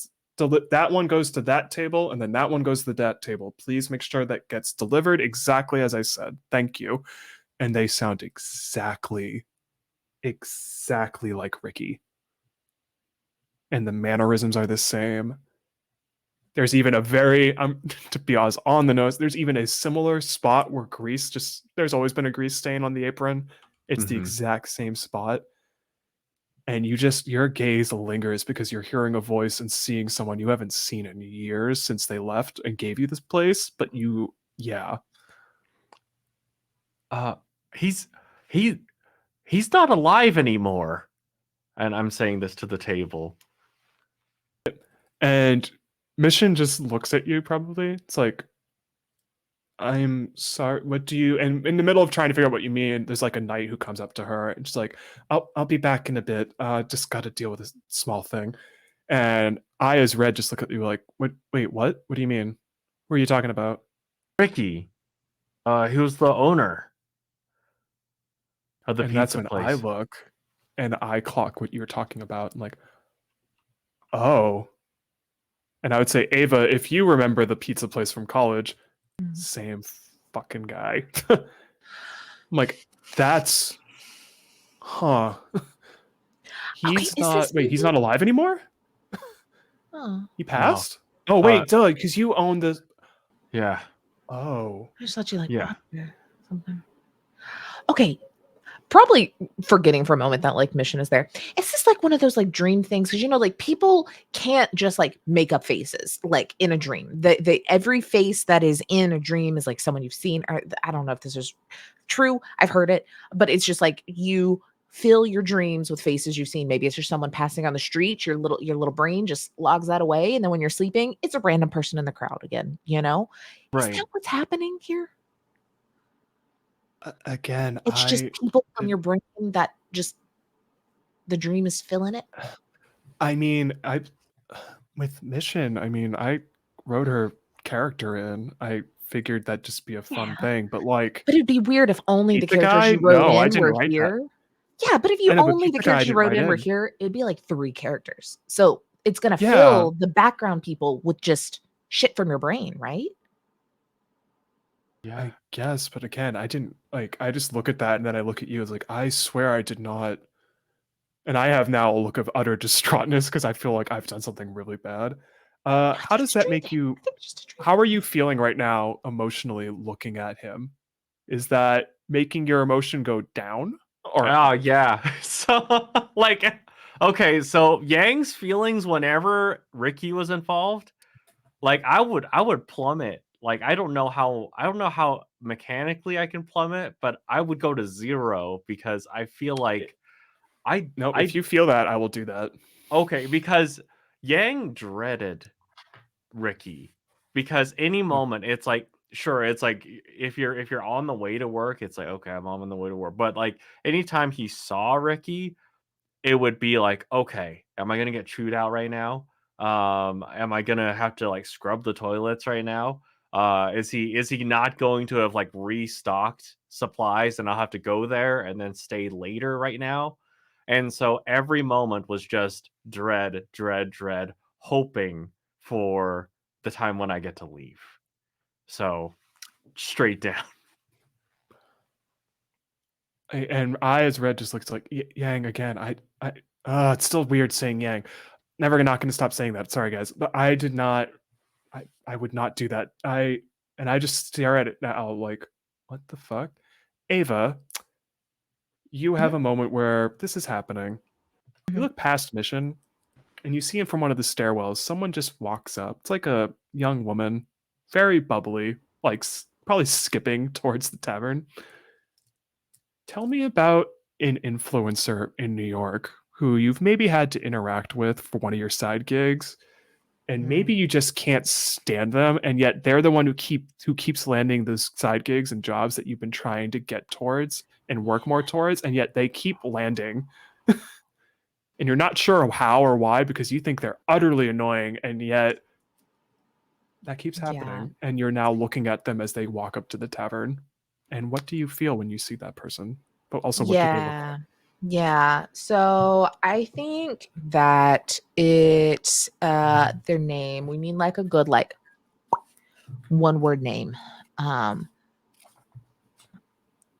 you want me to help with that? Yeah. I'm trying to think of something that's like share, but like something Sure. one word that is the name that has become the brand, Oh, great. Now I have to think about this for a while. right? Oh. Maybe something like, maybe it's something like really lame, and they try to really work it into marketing, like it's like Luna, and Okay. it's just, Go on, Luna. I'm fine with that. Yeah, and they try to work it in with the marketing of just solar things. They work it in with the moon symbol. Yeah. Yeah. And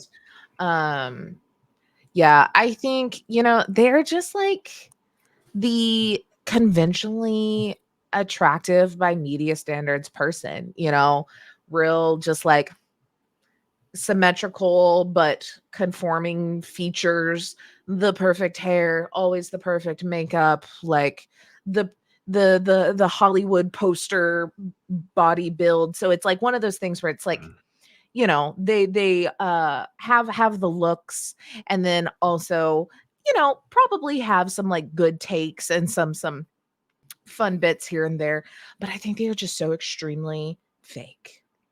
It's just like it's like one of those where it's like, I've seen them talking shit, but then they like preach like, just like, let's all be like kind and caring, and like, oh my god, like women supporting women. That bitch in behind doors, like that's the vibe I get from them, and like seeing them in like mixers or behind closed doors, that it's like they try to have the very like clean girl vibe, but it's mean girl vibe.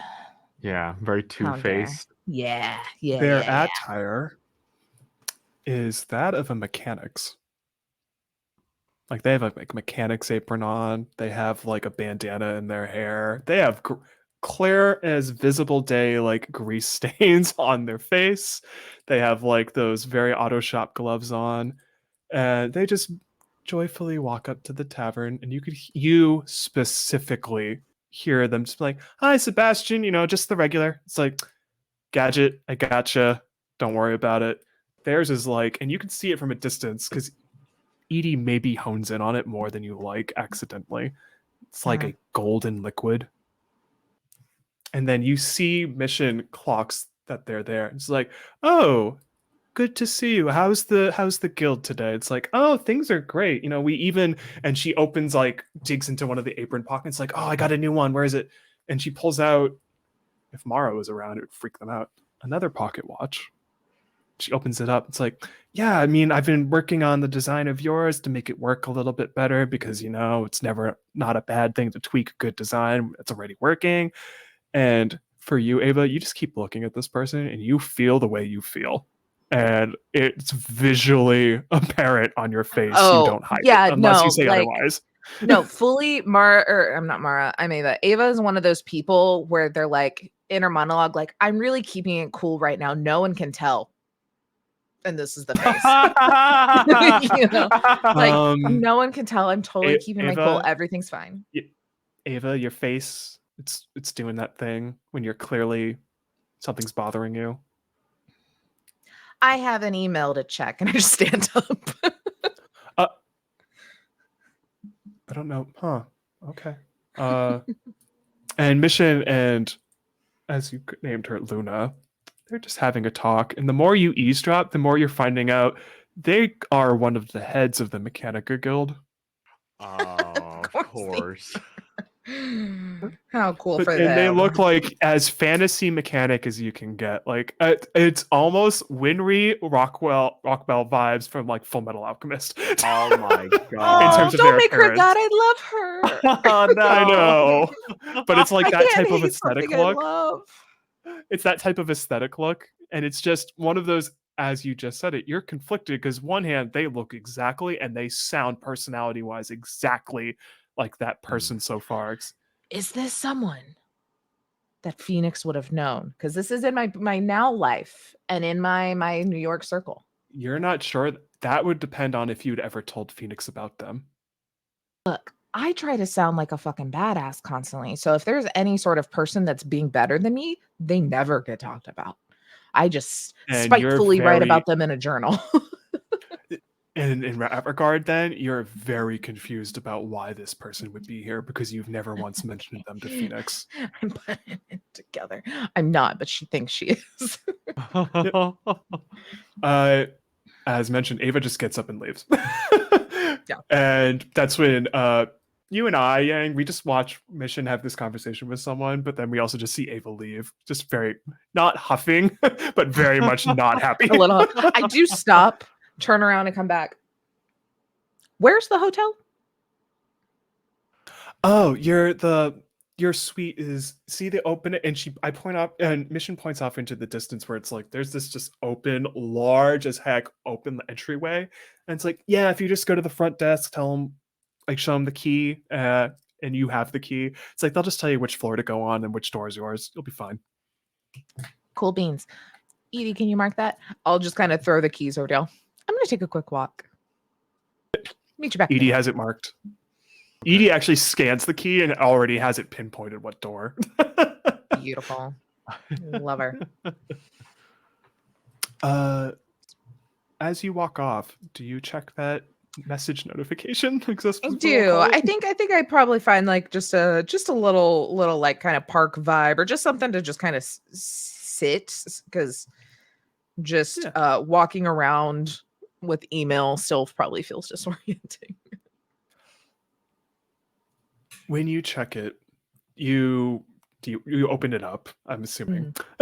Obviously, through the heads-up display, it opens up, and it has the same exact wording as when you first got that first message from when you entered the world, which is, message from the fair, do you accept? Duck in an alley.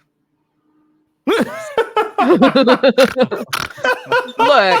if everyone doesn't think they exist, I'm not just going to have them out in the middle of a like public space. I don't know if they're going to be invisible or not. This time it's fascinating. They digitize before you. Ooh. Almost, actually, because now we kept talking about the Matrix. I can't get it out of my head. It's almost like they digitize in front of you, like a computer, like just digitally dropping code down, and they just form in front of your eyes.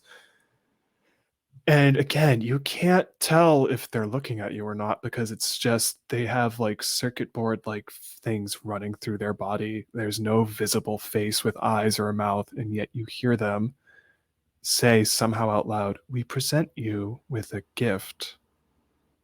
However, we present you with an interesting question. Or circumstance is the better way to put it. You have a choice," and it's unnerving because it's now they're both holding hands, left like hands, and then one at a time. The one on the left says this, and then the one on the right. If you accept the gift, and I want to make sure I say this as specific to you as possible because it's one of those things where they say this and you're kind of left confused because it doesn't make a lot of sense. Mm. It's like, if you accept the gift and return to your reality, there are no consequences. And then the next one says, if you accept the gift and return to your reality, There are consequences. What do you choose, Neo? So the next thing you're going to tell me is one of us is lying and one of us is telling the truth. They say nothing in return. Cool. Do I have a consequence from the gift I already have? Or not a consequence from the gift I already have? Yes or no?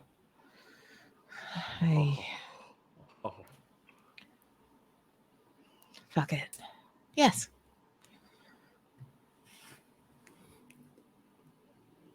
When you say yes, you're in an alley, you said, right? There's no one around you? Yeah.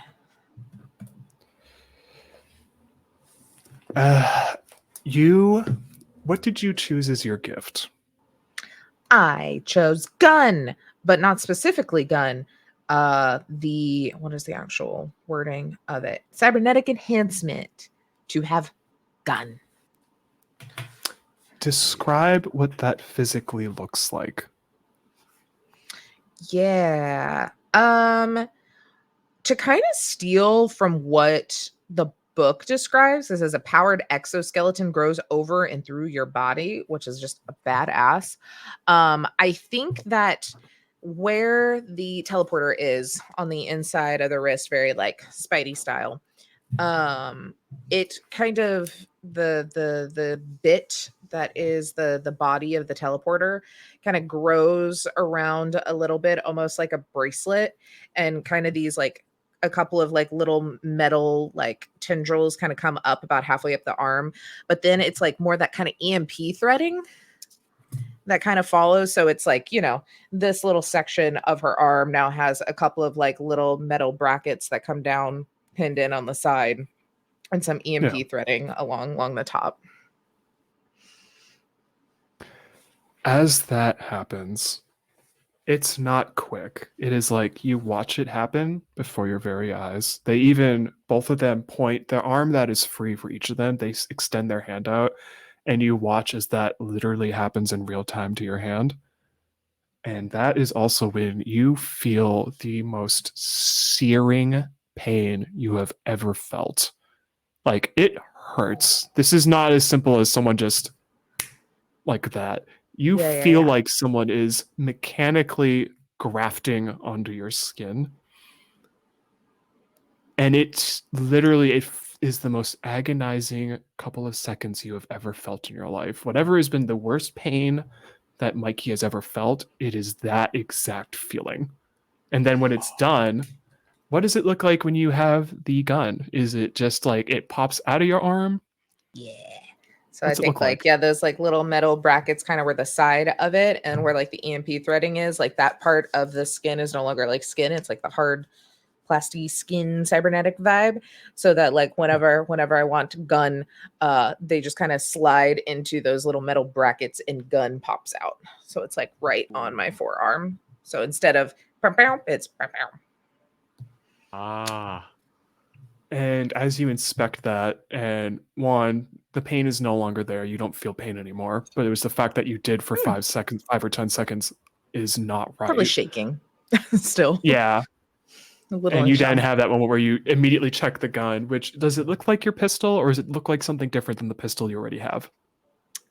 Because the way I interpreted this, okay, so it's just the pistol. Okay, because I was interpreting it more like it's okay. Yeah, because I don't think you would. No, that's where I'm wondering with you, because the way I read it in the book is if it's like a gun, I'm picturing it's another gun and not just the pistol. Just the one that I already had. Yeah, because I did choose the like gun, the explosive one. I did that one instead of the energy weapon, which is like a rifle. So I still have a pistol. But here, what's another like famous pistol vibe? Since I already stole from Mass Effect. I read that as like, if you have a gun that you're concealing, I don't think it's the pistol you started with. I think this is a completely new one. Which in turn means I will let you wield pistols. Nice. But only one of them gets explosive. Yeah, of course, because that's the only one that gets not making you OP. Which it works too. Because my left hand was my Spidey teleporter, and now my gun. So my right hand is still my shooting hand for normal. Yeah, man. My shooting hand. My shooting hand. I don't know. I'll think about what this one looks like. Oh You can no, I think got about it. It looks like Diva's gun from Overwatch. Ooh, nice. As Got a it. It looks like former Diva's Diva little pistol. main, But as then a the former Diva coloring. main, hell yeah. Yeah. But then like the coloring and everything on it is like the purples and the teals to match my vibe. Perfect. As you inspect it, and also just look at your arm that's now had all of that grafted on it, basically. And you even do that thing probably where you take your other hand and just go, and Mhm. it's now full on just like it, I can't, sorry, I apologize. It's like a metallic sound, I guess, or even more plasticky, whatever one comes to mind. Yeah. Metallic's more It doesn't fun. feel like this is so unnerving, but It's also like that weird Halloween like weekend. touching here It where I doesn't can't feel feel like skin. anything. Yeah, and then touching Yeah, it here where I doesn't can feel feel my like normal skin, but you arm. can still I'm move like, your hand like Mhm. whoa. yeah, it doesn't feel like skin, but you still move your fingers and your hands, just your hand just Mhm. as it would if it was regular. Yeah. And then you Yeah. look up at the two fair figures, and all they say to you is, "A decision has been made. Use your gift well, Neo." And they just dissipate pixel by pixel this time as it dissipates into the air. Oh, that's cool. Okay. Got a visual now. Yeah. She's just gonna sit for a while and be like, okay, I can feel that. I can't feel that. I can feel that, but I can't feel that. Like it's gonna like test Yeah. what is still hand and what has been replaced by this mechanism. And be like, okay. We And if you decide to go back to where Yang and I are, I'm probably just Mission's still talking to that person that made Yeah. Ava walk away.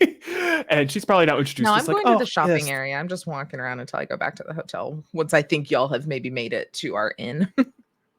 Yeah. Okay. For me and you, Yang, she Yes. introduces this person as, hi, this is Gadget. She runs the, I don't know why your friend Randolph, she would love to talk to her about that. She runs all the, and Mission holds up her pocket watch. Like she helps make all the cool tech for our city. Kind of keeps it Oh. going. And she just looks at you, this person named Gadget, who I'm changing her hair a little bit. It's like bright pink because I just think that'd be fun. And she's like, Yeah. hi, pleasure to meet you. And thank you so much for all this work you two did to help with all the other nights and everything. It means a lot to the city.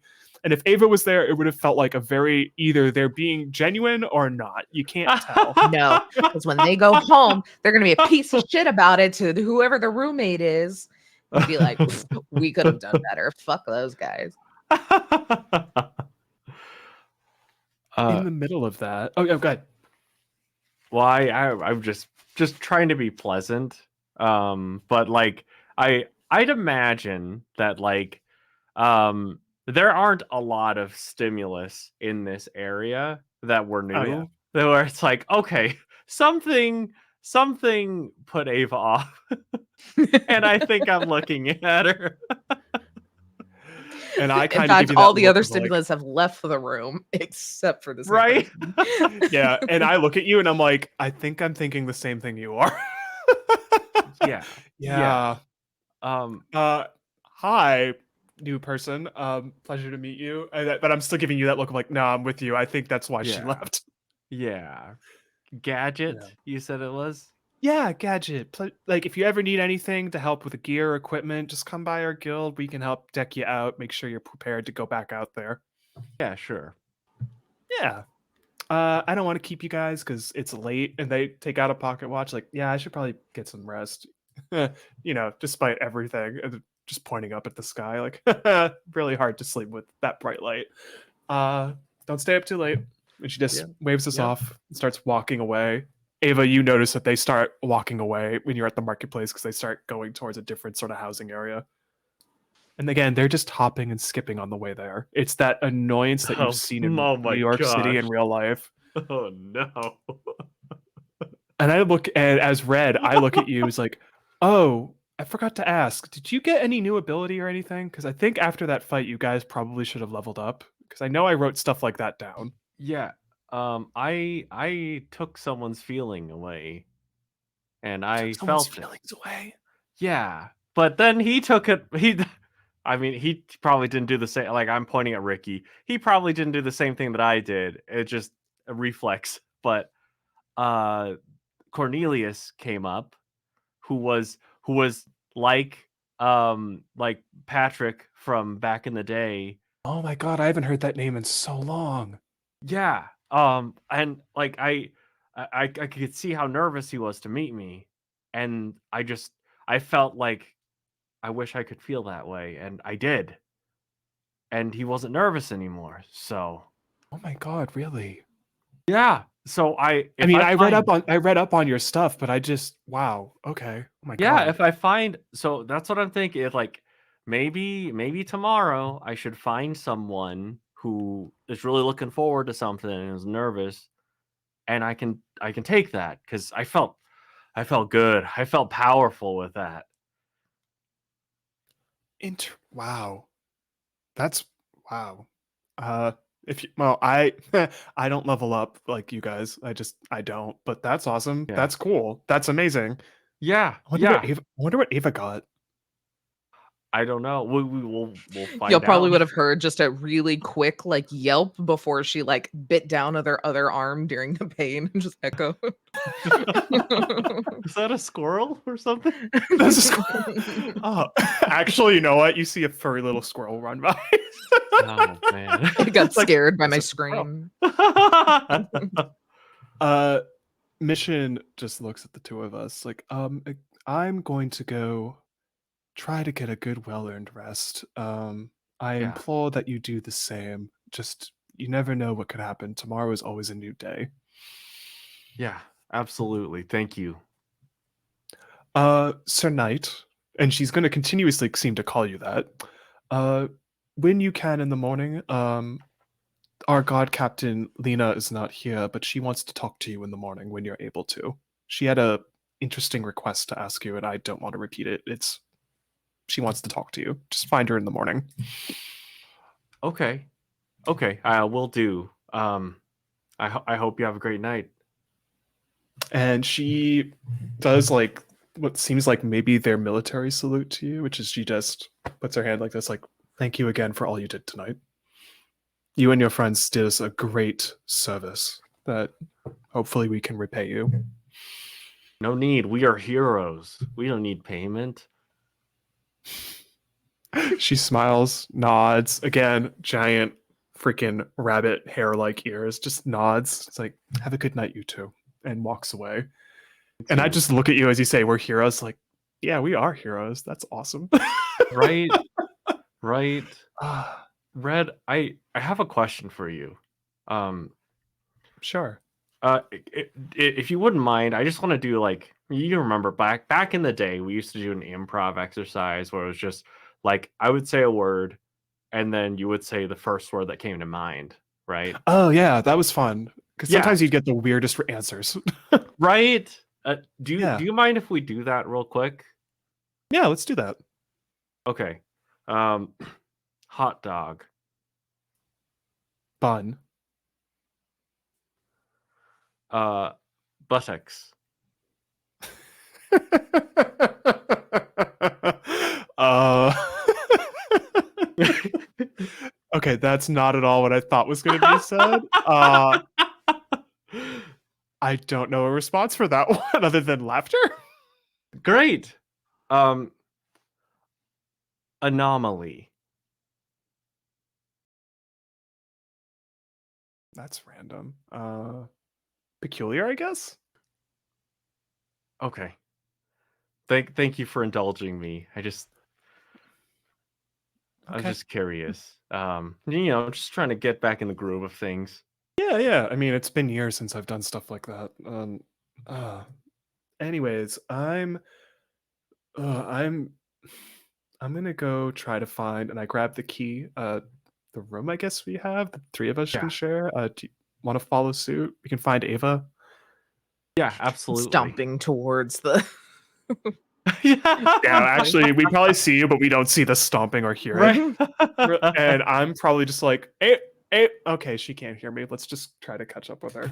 Yeah, if we do see her, I'll switch my guardian because I imagine that like not Yeah. having sensed not having sensed Camille being threatened, I Yeah. assume that like Mara would have caught up And if the The two of minute them are Mara- there, we're good. Yeah, and I was gonna say the minute Mara started probably standing next to them, you haven't really felt anything from Camille since. So either they're okay or Mara's Okay. now taking care of it. Okay, yeah, then I'll switch to Ava because Ava would be the only one alone, and I want to make sure, just in case. I feel like there's just a Ava, lingering feeling of danger from just the pain. Do you at all check in with the front desk, or you just go right up to the room, even though you don't have the key? Yeah, no, I mean, I would just be like, room, whatever. Have 2 other people checked in yet? I want you to describe what this person looks like. Just like, what do you think they look like? I'm not saying they look like anyone Yeah. specific. I just want you to tell me like what kind of outfit would they have. I'm just Yeah, curious. I think it's a very short, stout, dwarven-esque woman, big Yep. ol' beard, the most beautiful jewels in the beard and on the ears, and then just like a very like nice and clean kind of like dress, but it is like it might be one of those that has like secret pants because she's got to like be running around and working, but wants to be cute and comfy. Yeah. The dream. I love a secret pant. They are sitting in a chair. They stand up at like about 4 feet tall when they do stand. They're like, "Hi, do you know what the room number is, just so I can check if they did get their key or not?" And whatever number Edie, comes what's to the mind, number? I'm going to let you say. Room 250. 3D. Oh, 3D, 250. perfect. Nope, we're gonna go with that. 250. She's like 250. Oh, a key was picked up, and that's when I walk in right behind you. Like, hi, I think I got that key. 250. He's like, oh, okay. See, there we go. Good. Phew. Got worried for a second. Didn't do my job correctly. Yeah. If you just go up the stairs, floor 2, room 50. I just keep going. Like while they're Yep. saying it, I'm already walking to room or like floor 2 because Edie's got it pinged. So I'm just like, yeah. Yep. And are you still stomping your feet? You love it, yeah. We obviously, I'm gonna say Yang and we pick up on that. Yeah, I'm Ava's not just being stomping quiet her about feet. it. Ava's never quiet about her emotions. I would say if you want a moment of funniness for Ava and Yang, this is when you realize I'm still not used to walking around in a dress, so I'm lifting it up because I'm just like, I don't know if I have to do this to climb up the stairs, but I'm doing it anyways. And I'm just like, this is such a weird thing to have to deal with that I never thought I'd have to deal with in my life. You're rocking it. I mean, I agree with that at least for once. I feel very comfortable right now, which is bizarre. When we get to room 250, you're just stomp. Yeah. You get to the door and you're just waiting because I have the key. It's like, I got it. Let me open it up. Take the key, turn the key in the lock, twist it, open the door. The 3 of us just have a moment where we look in and we don't fully walk in for a second because it throws us off. The room looks very much like the apartment we played our game in, which was my apartment because I lived off campus. And the 2 of you probably look at me. It's like, okay, did you write this? And it's not even saying it. It's just that look of like, really? It's like, okay, cheekily, I did actually write this, but I didn't think that would actually happen. Okay. Hey, but I still sentimentally love that apartment. It was a lot of fun. That's a good apartment. Yeah. I'll kind of stomp in and be like, oh, by the way, Luna? Who's Luna? Fuck. I mean, Keep stomping through. Is that Gadget? Gadget. Yeah. Yeah. You don't know her? You've never seen her? No, I don't even know who that. Why? Who's Luna? My arch nemesis. Wait, Our arch nemesis now. Yeah. I was just gonna say actually. And that's when we walk in the room. There's like 3 different beds. There's a full-on like kitchen setup if you want to cook. There's a nice couch to sit on if you want to just sit and relax. And I decide for some cheekily reason to open the window up, which you realize like it's not like opening a window in our life or like open the pane and whatnot. It's like there are 2 wooden doors that you just open up to let the light in. And I just kind of look out, and then we just kind of if you follow me at all, I just look out and then I just look out into the sea that is just the landscape in front of us. And again, it's just nothing but purple in terms of its like flowers, floral arrangement. There's like a great scenic mountain range. And I just kind of mouth out loud, like, I just still can't believe this is real. This is just wild. And do either of you go to the window as well and look out? Feels like I should. No, that's up to you. I'm not trying to imply anything. I'm just curious. Okay. Wait. I would want to find a moment to like kind of I maybe when Red goes up to the window, Yang is probably gonna hang back a moment and ask Ava, hey, is peculiar good or bad? I think it's kind of like weird, you know? It could be either or. It could be peculiar because it's off, or peculiar because it's interesting.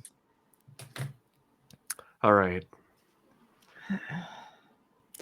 Yang, this is also where you notice Ava. Which hand was it specifically? That's now the. Oh, yeah. I think probably at that point I'll just be like, oh, also I have a gun. Oh my Yeah, I was god. gonna... And that's when I turn around like, wait, you have another gun?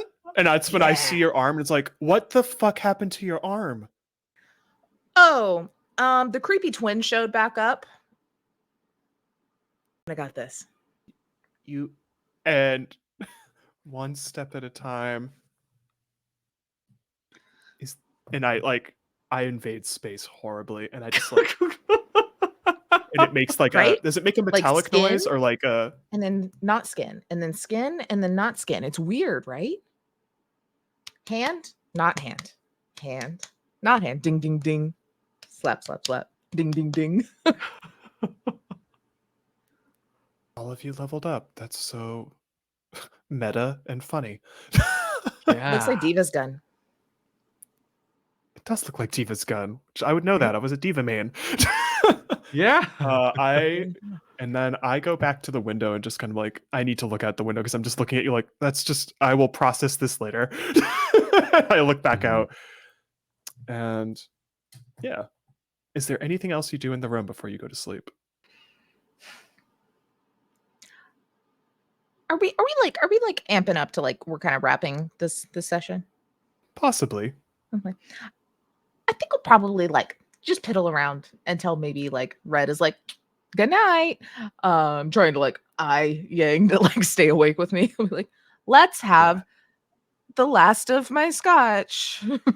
Like, Oh yeah. Right. and just like chill, you know, having our little conversation. Not like In that excluding case- Red, but until she's ready to like hit the hay. You just see me at the window just go like, okay, this is gonna be weird sleeping like this, but I'm gonna go get some sleep. Don't stay up too late, okay? Yeah. Are And there blackout curtains? like Mara told me, I promise not to go anywhere in the morning. She is so demanding. It seems like we have to listen to her now, otherwise she's gonna make us, so might as well go along with it, right? We'll see about that. And I just smile and I find whatever bed I want. And I'm going to say that you know what, this is just easier. I'm going to say like to help with you two talking, the beds are like in their own separate rooms. Like the space you're in, it's like an apartment. So everyone has their own separate room to walk into. So like I just shut the door and I just wave at you both like, night. Night. My door's shut.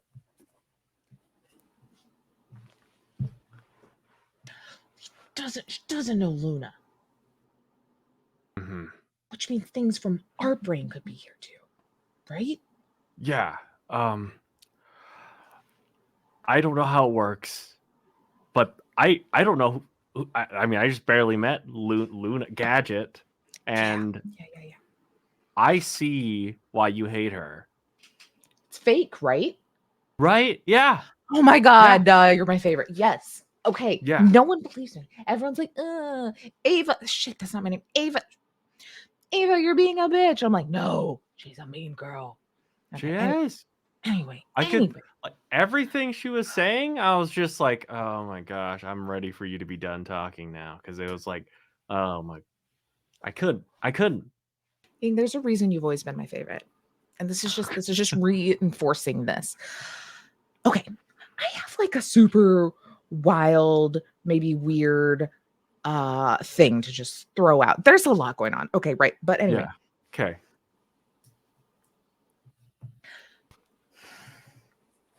This is the book, right? This is the game. Right. Yeah. Okay. And Red, but how we know them in real life. Yeah. Got the book. Okay. The GM of this game plays in it, right? Interesting. Yeah. But they got this book and parts of this world from Zoe,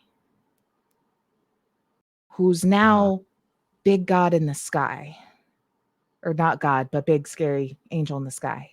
Right. Are we playing in Zoe's game? Is that why Red's an anomaly? Because they're not supposed to be in it? I don't know. I don't know how it all works, but that is like what I'm thinking is this was Zoe's game.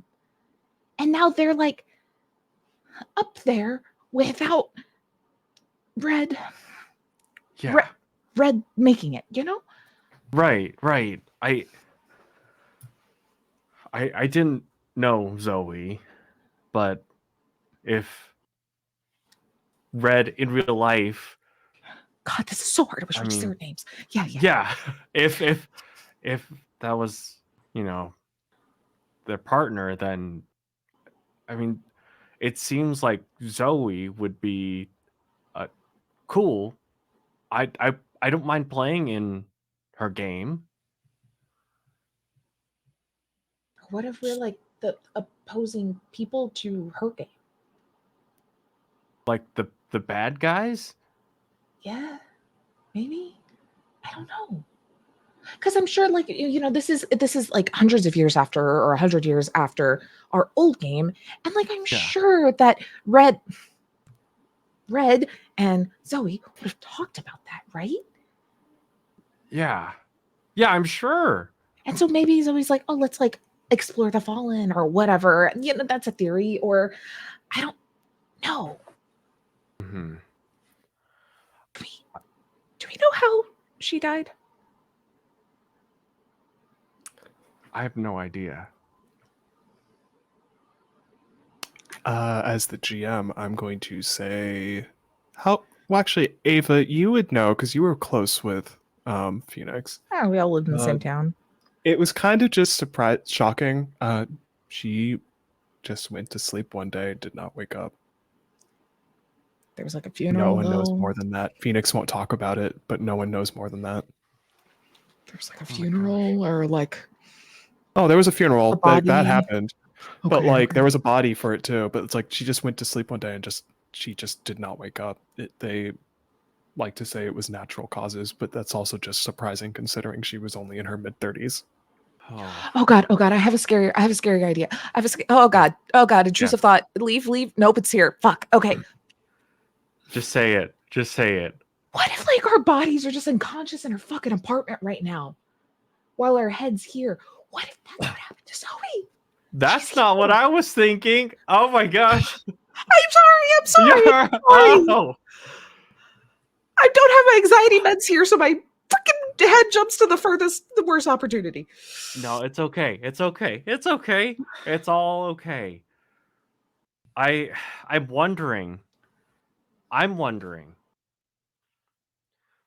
What can we?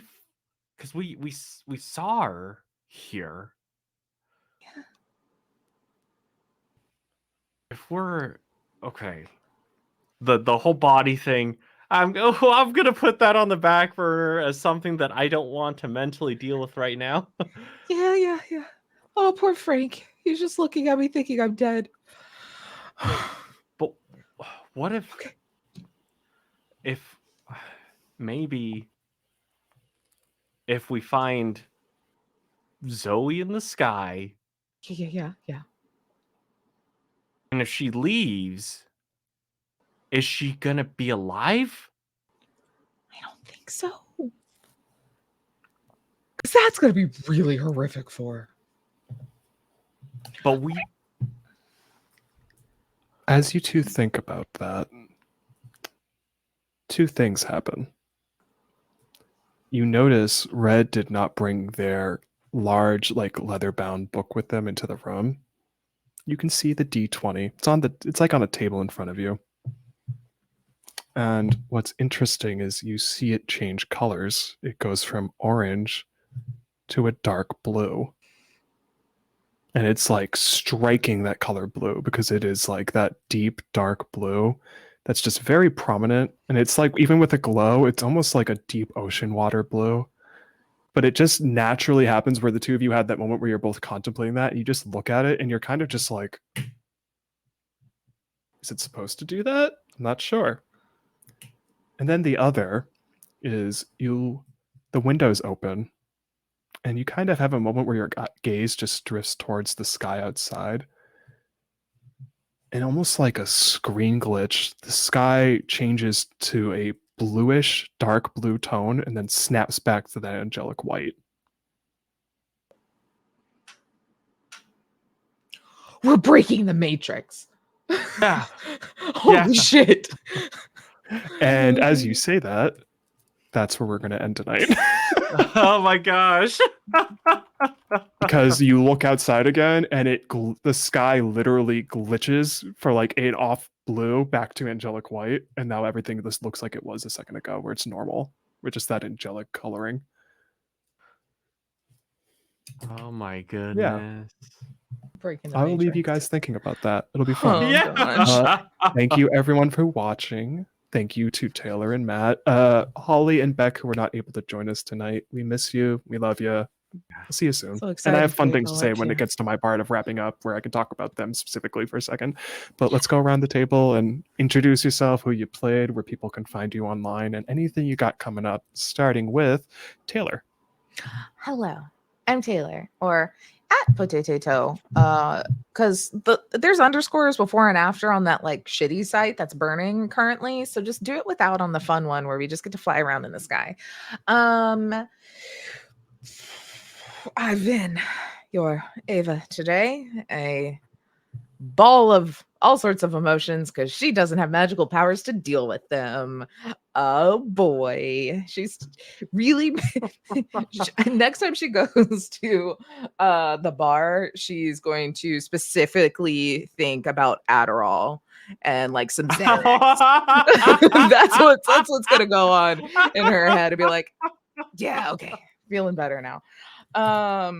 But you can find me here playing, obviously, the Silverio for Saturday, as well as Sunday. You can find, I don't know why you went Russian for this, but on Sunday, you can find me for Slasher Flick, which is ran by the wonderful Hoop from Lost Caravan.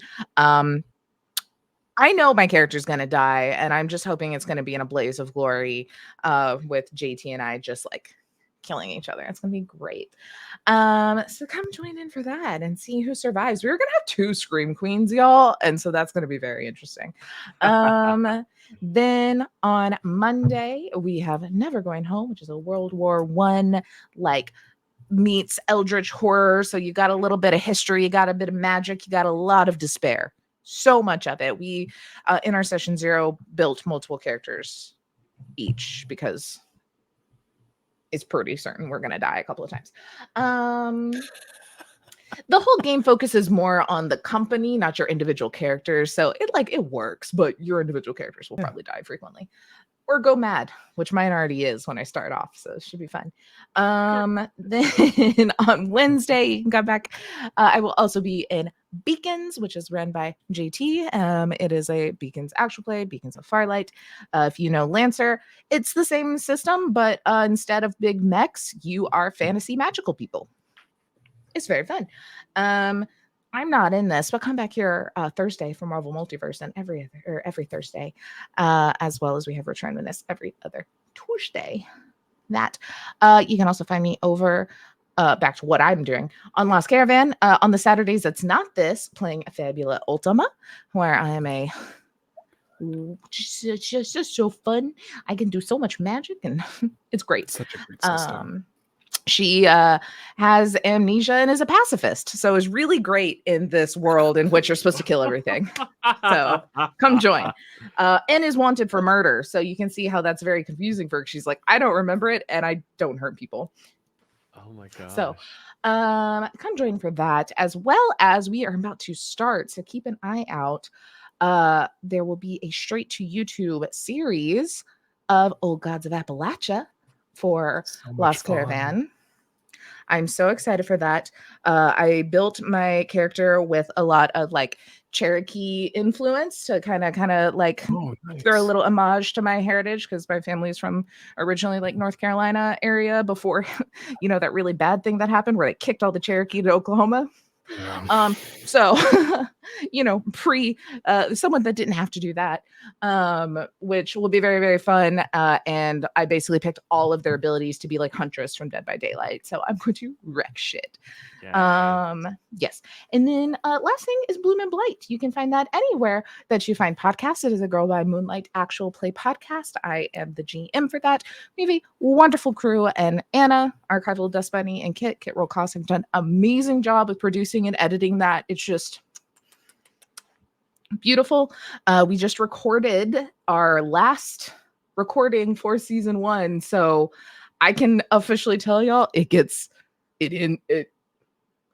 my characters, man, they pay off. They are just beautiful, amazing cast. So catch them on that. I think an episode just came out this Thursday. They come out every other Thursday, as well as Garden Club, which is like our little talk about the series, comes in between that. It is wonderful.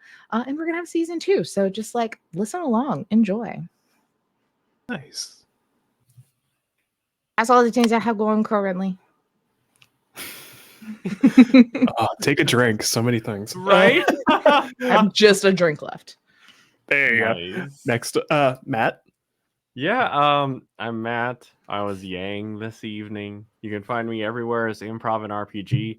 I'm most notably on YouTube. I've almost reached 500, so we're getting there. Yes! We're getting there. I make a lot of videos like shorts where I detail either like tips for GMing, or I've got like live play stuff, and then like just stories about fun things that happen, especially at my my kid game tables. So that's always a blast. But thank y'all so much for tuning in. I appreciate y'all. And thank you both for being able to play tonight. Hello, my name is Nate. I was the GM, also Red, who is a lot of different emotions right now and dealing with a lot of emotions, clearly. Maybe A lot of scrutiny. Yeah, and a lot of scrutiny. I deserve it. I'm on the socials, mostly just on Instagram at the moment, at IndieNate, INDIE Nate. You can just find me posting random stuff on stories or posting my photography. It's what I love doing. It's my favorite thing in the world. Outside of this, currently it's just this. You can find me in not 2 weeks. Our technically next proper session is actually going to be on November 8th, which will be a session for just our wonderful 2 players who were not able to make it tonight. We will have a special one-offs kind of session where it'll be Camille and Mara focused, and we will find out what they were up to during this session. And then outside of that, on November 11th will be the technically proper 4th session of this game. And that's it for me. There are secret things being discussed. Can't talk about them yet. The only other thing I will add is on this past Monday. Was it this past Monday? Oh my God, time makes no sense. I was on Lost Caravan this past Monday. Also got to play Old Gods of Appalachia as a one-shot. I want to talk to you, That was great. That that was amazing. Terrifying. Utterly terrifying. Go watch it. Great channel. Great people.